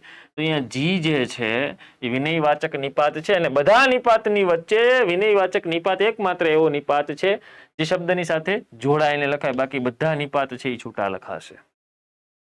ક્લિયર? વનરક્ષક માટે ઉપયોગી પુસ્તકોની યાદી આપેલી છે. મિત્રો આમાંથી કોઈ પણ પુસ્તક તમારી પાસે ન હોય ને ખરીદવું હોય તો તમે ખરીદી કરી શકો છો. આ સિવાય કરંટના બાદશાહ કહેવાય ગુજરાતમાં યુવા ઉપનિષદ પબ્લિકેશન, કે દર મહિને વર્તમાન પ્રવાહ મેગેઝિન બહાર પાડે છે, એ પણ તમે મંગાવી શકો છો. આ સિવાય યુવા ઉપનિષદ પબ્લિકેશન દ્વારા પ્રકાશિત થયેલા તમામ પુસ્તકોની યાદીનું લિસ્ટ અહીંયા આપેલું છે મિત્રો.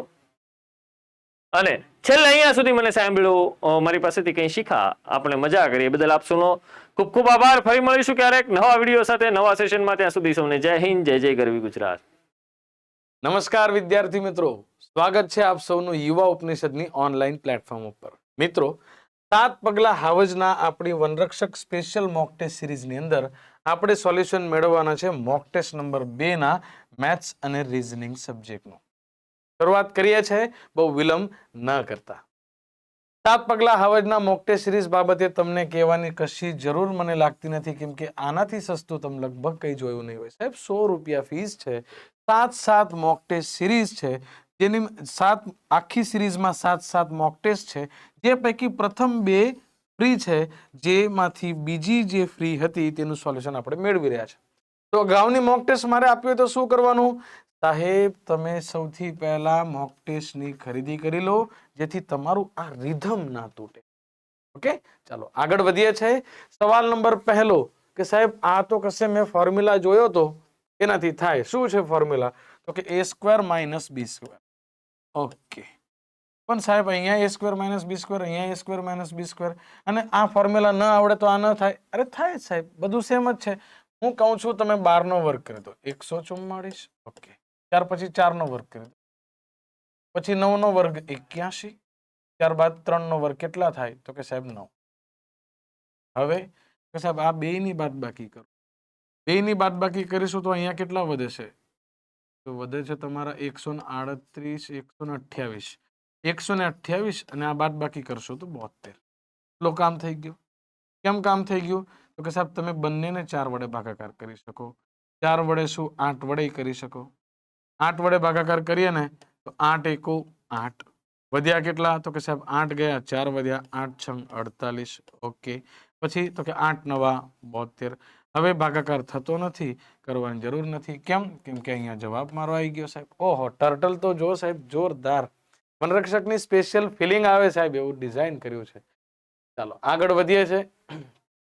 આપેલ શબ્દોને ક્રમબદ્ધ કરો. ઓકે, વાંચીએ. શું છે? તો કે ગરીબી છે, વસ્તી વધારો છે, મૃત્યુ છે, બેરોજગારી છે, રોગ છે.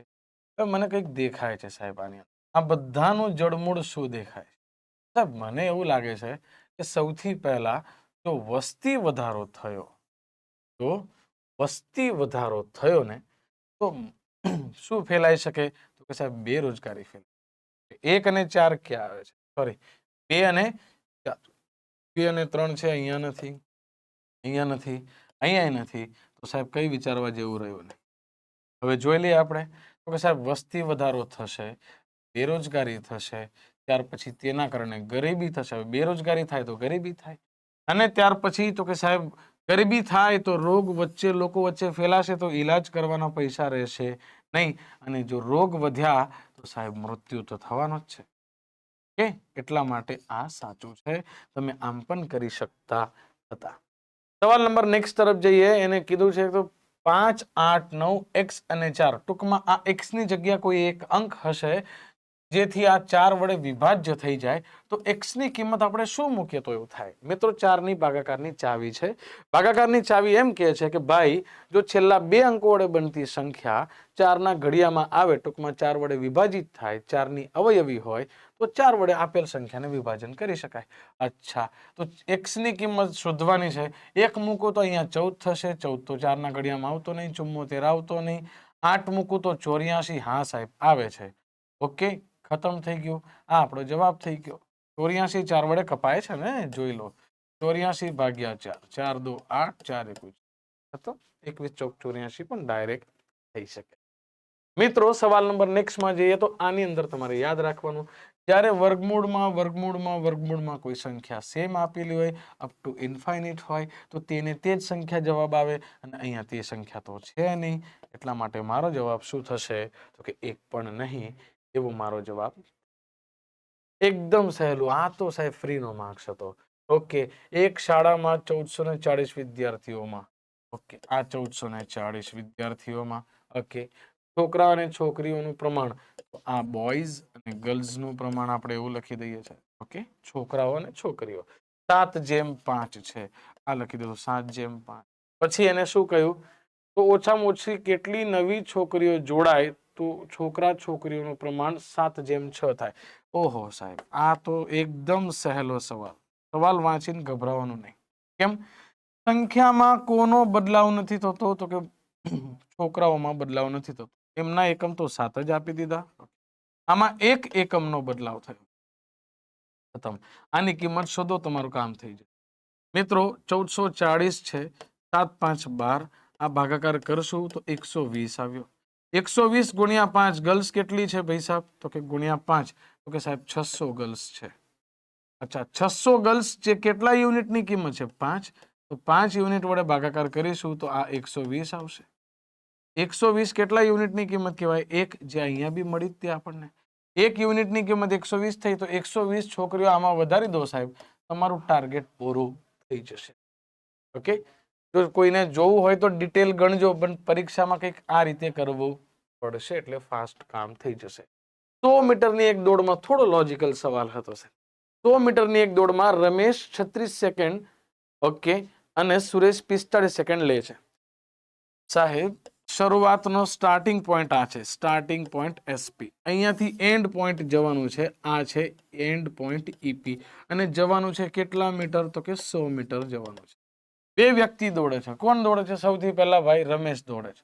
રમેશ અહીંયા સુધી પહોંચવું હોય તો 36 સેકન્ડમાં પહોંચી જાય. કોણ પહોંચી જાય? રમેશ પહોંચે. આ રમેશભાઈ છે. કેટલા સેકન્ડમાં પહોંચી ગયા છે? 36. ઓકે, ત્યાર પછી તો કે સુરેશને અહીંયા પહોંચવું હોય ને તો ભાઈ 45 સેકન્ડ લે છે. આ વાત કોની છે? તો કે સુરેશની. તો મને એક વસ્તુ ખબર પડે છે ભાઈ, કે સુરેશ કરતા રમેશ જે છે તે 9 સેકન્ડ પહેલા આવી ગયો. તો આ 9 સેકન્ડ પાછળ છે. હા કે ના? 9 સેકન્ડ પાછળ છે. એમ તો 45 સેકન્ડ એને મળે ને તો 100 મીટર પહોંચી જાય. તો 9 સેકન્ડ જેટલું એનું બાકી છે, તો એ 9 સેકન્ડ જેટલું બાકી હોય તો કેટલું અંતર બાકી હોય તે ડાયરેક્ટ મળી જાય. કામ તમામ થઈ ગયું. આની ગણતરી કરશો તો 100 ગુણ્યા કેટલા? તો કે ભાઈ સાહેબ 9 અને છેદમાં થયેલા જશે તમારા 45. થઈ ગયું? છેદમાં 45, રાઈટ? 9 5 45 ને 5 થયા સીધો 20 વખત કપાય. મિત્રો આ દાખલો અહીંયા જ થઈ જશે, સીધો તફાવત 9 દેખાય જ છે. અચ્છા, 9 માં આપણે શું કરવાનું છે? તો કે સાહેબ 45 વડે ભાગાકાર કરવાનું છે, અને આના વડે જેટલું અંતર છે એને ભાગી નાખો.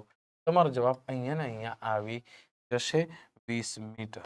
ઓકે, એકદમ ઈઝી સવાલ કહેવાય, પણ થોડું ટ્રિકી હોય છે આ બધું લખેલું. તો એકવાર વ્યવસ્થિત આ ચેપ્ટર ભણશો કે તમારું કામ થઈ જશે. ગણિતની બુક કોઈ પરિચયની મોહતાજ નથી, આપ બધા જાણો છો. એકદમ અદ્યતન આવૃત્તિ આની અવેલેબલ છે તમારા નજીકના સારા સ્ટોર ઉપર, બુક સ્ટોર ઉપર, અને સાહેબ ખાસ ઓનલાઈન પ્લેટફોર્મ પરથી પણ આપ એને ખરીદી કરી શકો.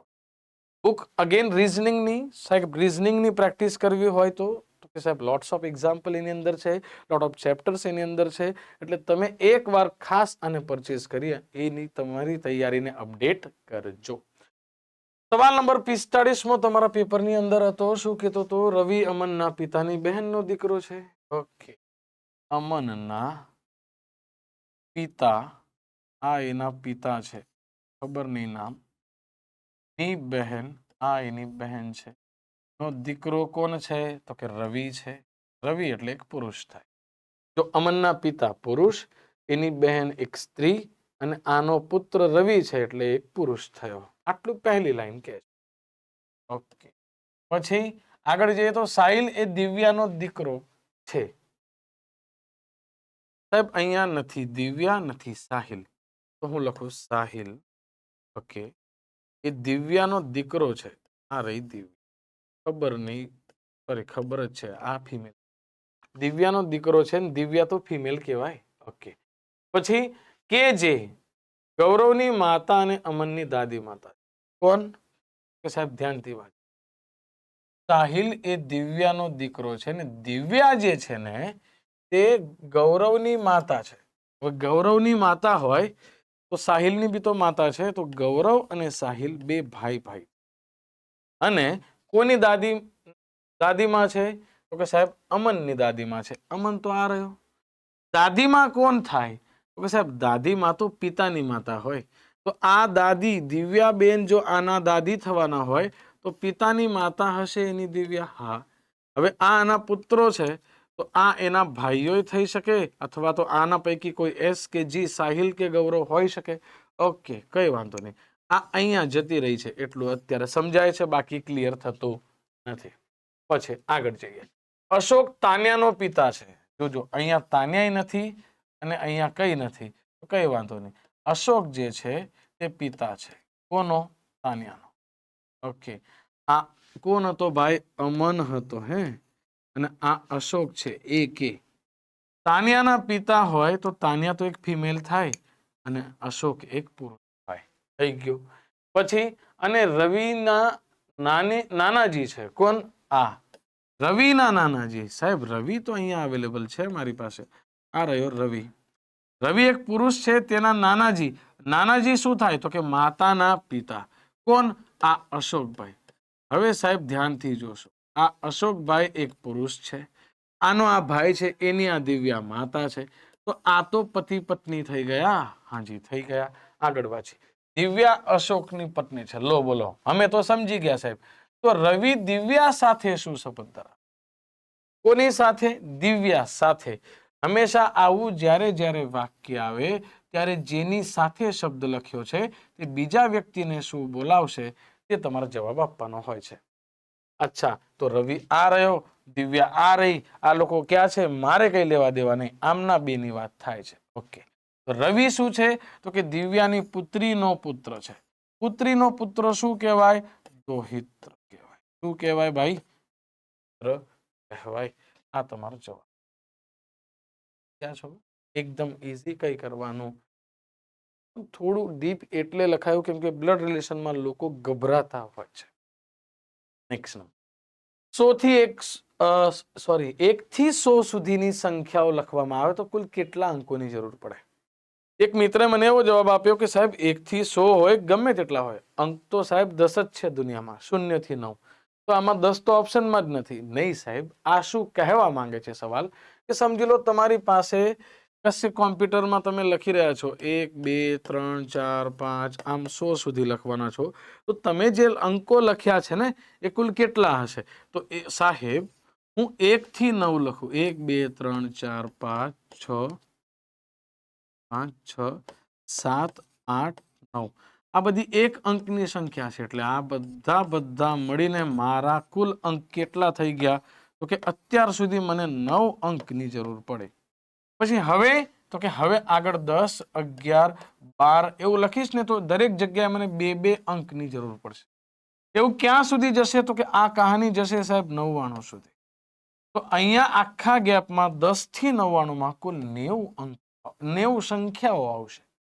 દરેક સંખ્યામાં કેટલા અંક છે 2. તો અહીંયા 180 અંક આ થઈ ગયા. પણ મારું ટાર્ગેટ 100 સુધી જવાનું છે તો એના પછી 100 આવે. 100 આવશે તો 100 માં 2 0 અને 1 પોતે આવા કેટલા અંક થયા આની અંદર તો કે સાહેબ 3 અંક આ થયા. અગાઉ 12 આ 9 આ હતા.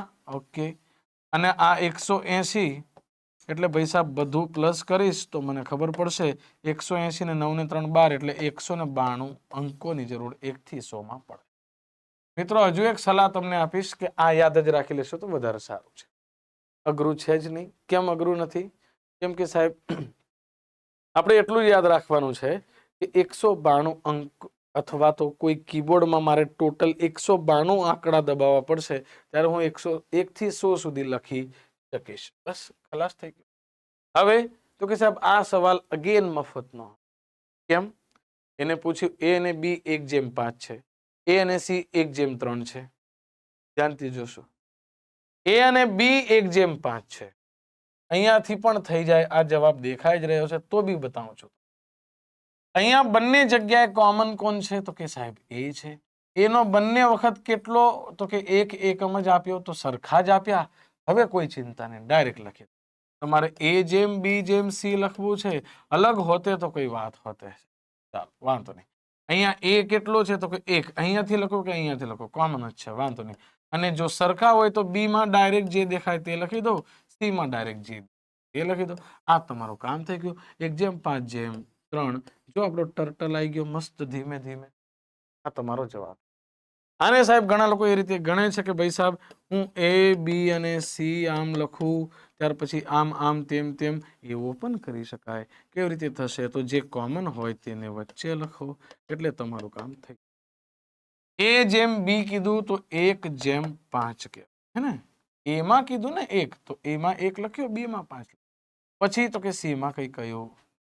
પછી A જેમ C કહ્યું તો ભાઈ સાહેબ કેટલો કહ્યો તો કે 1/3. ઓકે પછી અહીંયા કઈ કહ્યું તો આપણે કઈ નહીં બાજુની સંખ્યા અહીંયા લખીશું, આ બાજુની સંખ્યા લખીશું.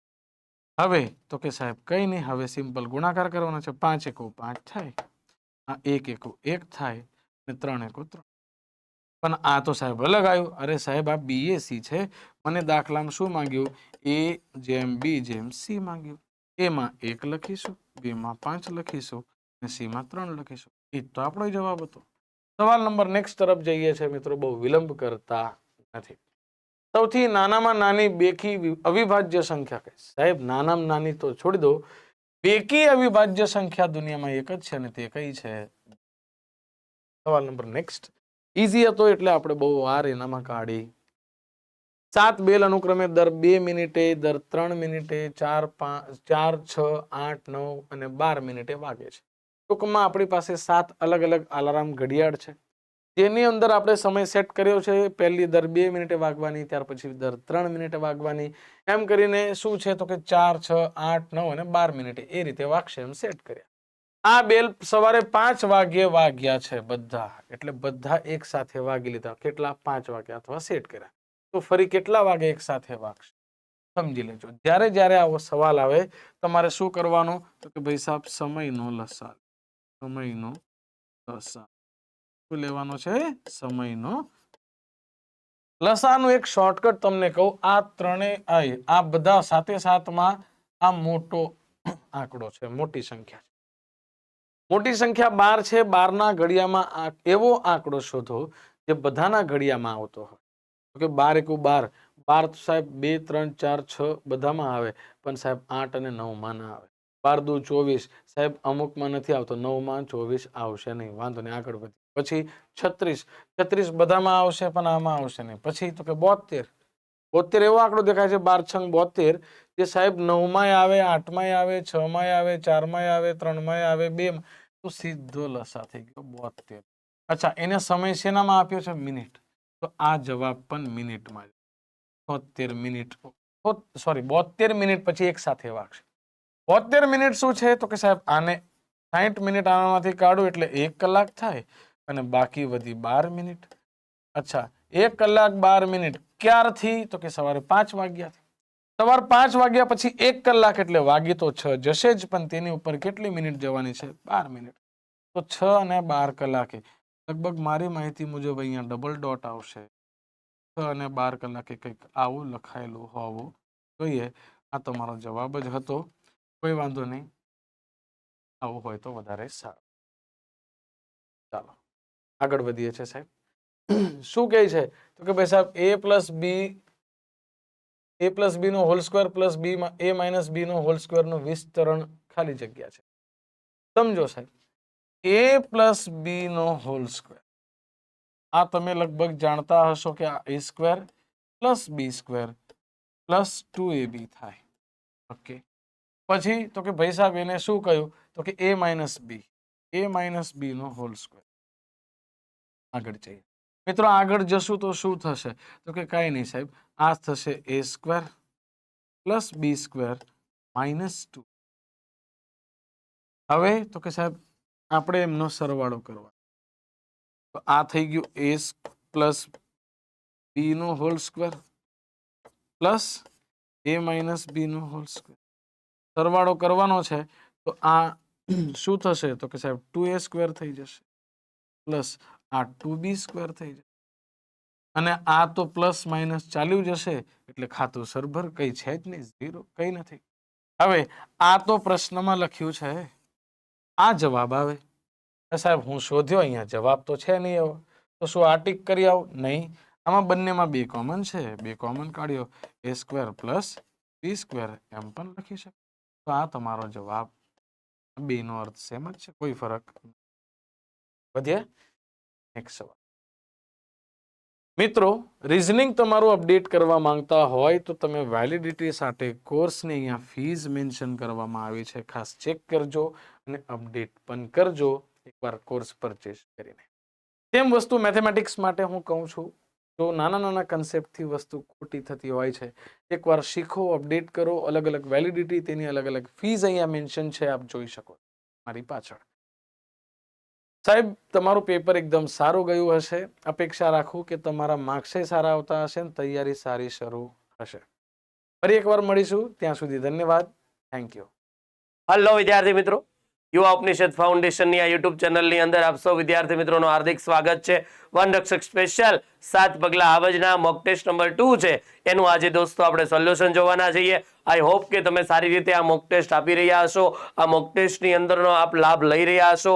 અને જો વિદ્યાર્થી મિત્રો તમે લાભ ન લીધો હોય આ મોક ટેસ્ટ આપવાનો, કારણ કે મિત્રો કોઈ પણ તૈયારી છે એ સારી રીતે જઈ રહી છે કે નહીં, ટ્રુ વે જઈ રહી છે કે નહીં, તો એના માટે મોક ટેસ્ટ છે એ અગત્યનો ભાગ ભજવે છે. તો વાલા દોસ્તો, આપણી યુવા ઉપનિષદ ફાઉન્ડેશનની એપ્લિકેશન ઉપર આપણી મોક ટેસ્ટ છે એ લેવામાં આવે છે. એની 2 મોક ટેસ્ટ છે એ ફ્રી છે, અને બાકીની મોક ટેસ્ટ છે એ મિત્રો માત્ર 100 રૂપિયાની અંદર તમે આપી શકો છો, બરાબર છે. અને બીજું મિત્રો, આપણું વર્તમાન પ્રવાહ છે એ હવે માર્કેટની અંદર આવી ગયું છે, બરાબર છે દોસ્તો. તો આ દોસ્તો છે એ તમે ખરીદી શકો છો. ગુજરાતમાં ખરેખરમાં સૌથી વધારે વચાતું અને લોકપ્રિય, બરાબર છે, વર્તમાન પ્રવાહ હોય તો યુવા ઉપનિષદ ફાઉન્ડેશનનું છે.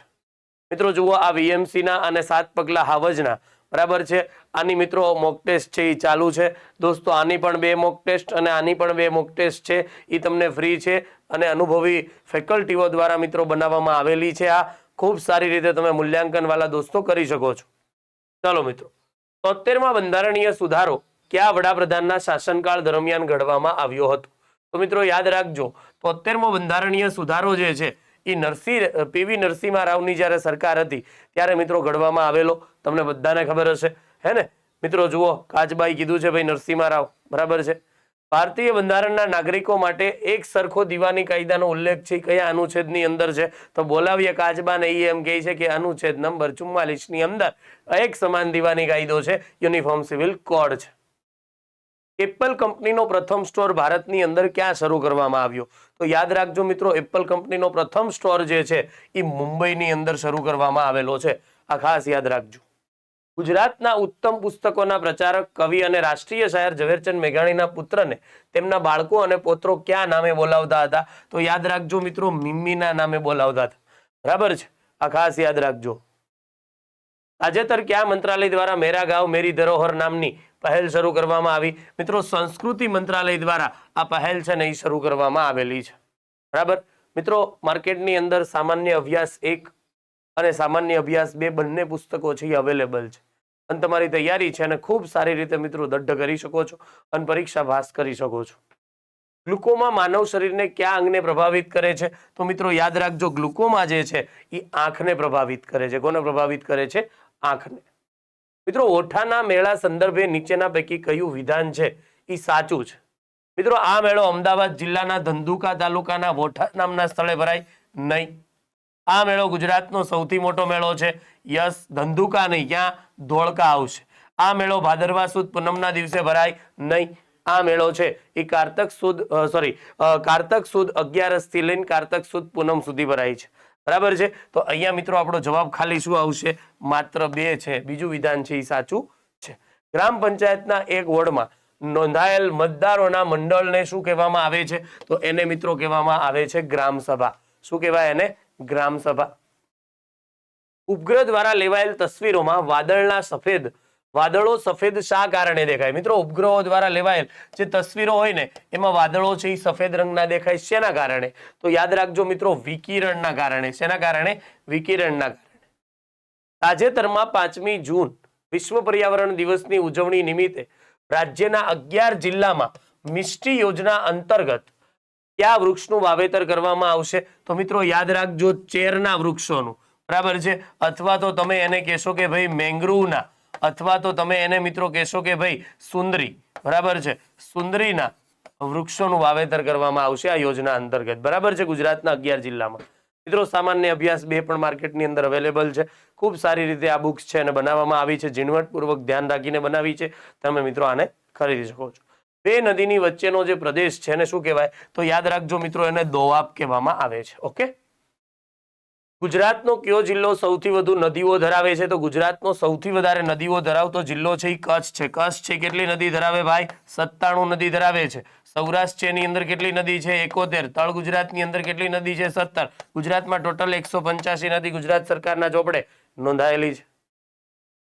શ્રમિક અન્નપૂર્ણા યોજનાની શરૂઆત ક્યારે કરવામાં આવી? તો યાદ રાખજો મિત્રો, આ યોજના જે છે એની શરૂઆત 2017માં કરવામાં આવી છે.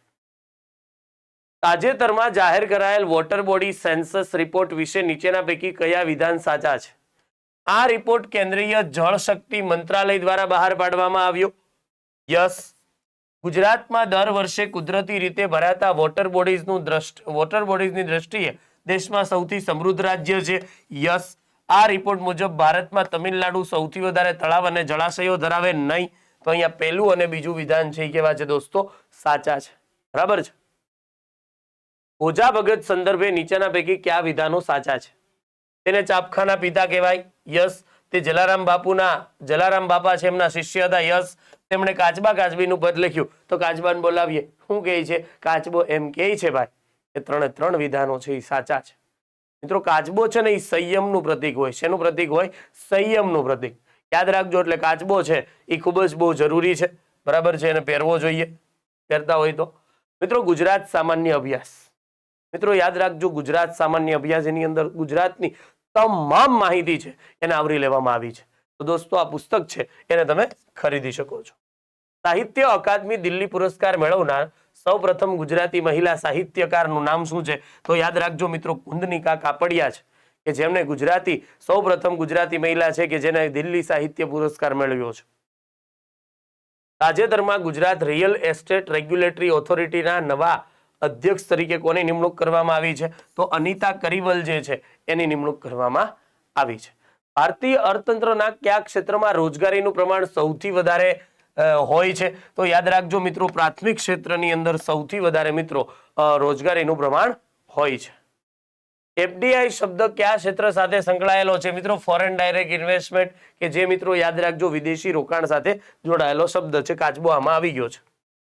કઈ નદીઓ વચ્ચેના પ્રદેશને ચરોતર પ્રદેશ કહેવાય? મિત્રો ગુજરાતનો સોનાનો બગીચો કહેવાય. ગુજરાતની સુવર્ણ પર્ણોની ભૂમિ જેને કહેવામાં આવે છે, બરાબર છે, ઈ ચરોતર પ્રદેશ છે ને ઈ શેઢી, વાત્રક અને મહી નદી, એટલે કે શેઢી અને મહી નદીની વચ્ચેનો પ્રદેશ છે એને ચરોતર પ્રદેશ કહેવાય. ચરોતર પ્રદેશ છે ઈ તમાકુના પાક માટે જાણીતો છે. તમાકુ છે એનું બીજું નામ ખેની છે. તમાકુ સંશોધન કેન્દ્ર છે ઈ ધર્મજમાં છે. બીડી સંશોધન કેન્દ્ર છે ને વાલા, ઈ ક્યાં આવેલું છે ભાઈ? આણંદની અંદર આવેલું છે. બરાબર. ચલો મિત્રો ઇતિહાસ 11 અને 12 ની પાઠ્યપુસ્તક આધારિત આ પુસ્તક પણ અવેલેબલ છે, જેને તમે ખૂબ સારી રીતે વાંચી શકો છો અને દોસ્તો તમે ઘરે મંગાવી શકો છો. નીચેના પૈકી કયું અણુ ઈંધણ તરીકે ઉપયોગમાં લેવાતું નથી? તો મિત્રો યાદ રાખજો, આ જે સીસુ જે છે અને મિત્રો સીસુ જે છે અને ક્રોમિયમ જે છે ને એ મિત્રો અણુ ઈંધણ તરીકે ઉપયોગમાં નથી લેવાતું. બાકી યુરેનિયમ, થોરિયમ લેવાય છે. ભૂખરી ક્રાંતિ શાના ઉત્પાદન સાથે સંકળાયેલી છે? મિત્રો ભૂખરી ક્રાંતિ, યાદ રાખજો, આ ભૂખરી ક્રાંતિ છે ને ખાતર સાથે જોડાયેલી છે. બરાબર છે, આ ખાસ યાદ રાખજો. અને ભૂરી ક્રાંતિ કે મિત્રો ભૂરી ક્રાંતિ, બરાબર છે, તો ખાસ યાદ રાખજો મિત્રો શેના સાથે સંકળાયેલી છે? માછલી ઉત્પાદન. ભવાઈ સંદર્ભે નીચેના પૈકી કયું વિધાન સાચું છે? ભવાઈ મિત્રો તેને ભજવવા માટે વાજિંત્ર ભૂંગોળ અનિવાર્ય નથી. મિત્રો અનિવાર્ય છે, બરાબર છે, અનિવાર્ય છે. એટલે મિત્રો આ વિધાન કેવું છે? ખોટું છે. તેનો પ્રારંભ અસાયદ ઠાકરે કર્યો. યસ, આ સાચું છે. અસાયદ ઠાકર મુગલ યુગને સમકાલીન હતા? નહીં, એ દિલ્હી સલ્તનતને સમકાલીન હતા. ભવાઈના રમૂજી પાત્રને સુખાજી કહેવામાં આવે છે અથવા એને રંગલો પણ કહેવામાં આવે છે. તો આ ચોથું વિધાન કેવું છે? સાચું. કયું ખોટું છે? પહેલું અને ત્રીજું વિધાન છે એ ગલત છે. તો અહીંયા મિત્રો જવાબ આવશે સી ઇઝ રાઈટ આન્સર. ગુજરાતમાં પંપા સરોવર છે કયા જિલ્લામાં આવેલું છે? જો ભારતમાં પૂછે પંપા સરોવર તો ક્યાં છે ભાઈ? કર્ણાટકમાં. પણ ગુજરાતમાં પૂછે તો ક્યાં છે ભાઈ? તો યાદ રાખજો ડાંગની અંદર છે. અહીંયા વલસાડ ખોટું આવી ગયું છે પણ ડાંગ આવશે. બરાબર છે. ચાલ, ગુજરાતમાં 56 દુકાળ કયા શાસનકાળમાં પડ્યો હતો? તો યાદ રાખજો મિત્રો વિસળદેવ વાઘેલાના સમયમાં આ 56 દુકાળ પડ્યો હતો. બરાબર છે. તો મિત્રો આ છે આપણા મહત્વના બધા જ ક્વેશ્ચનો. બરાબર છે. મળીએ પાછા બીજા વિડીયોની અંદર. જય હિન્દ, જય ભારત. આવજો મિત્રો.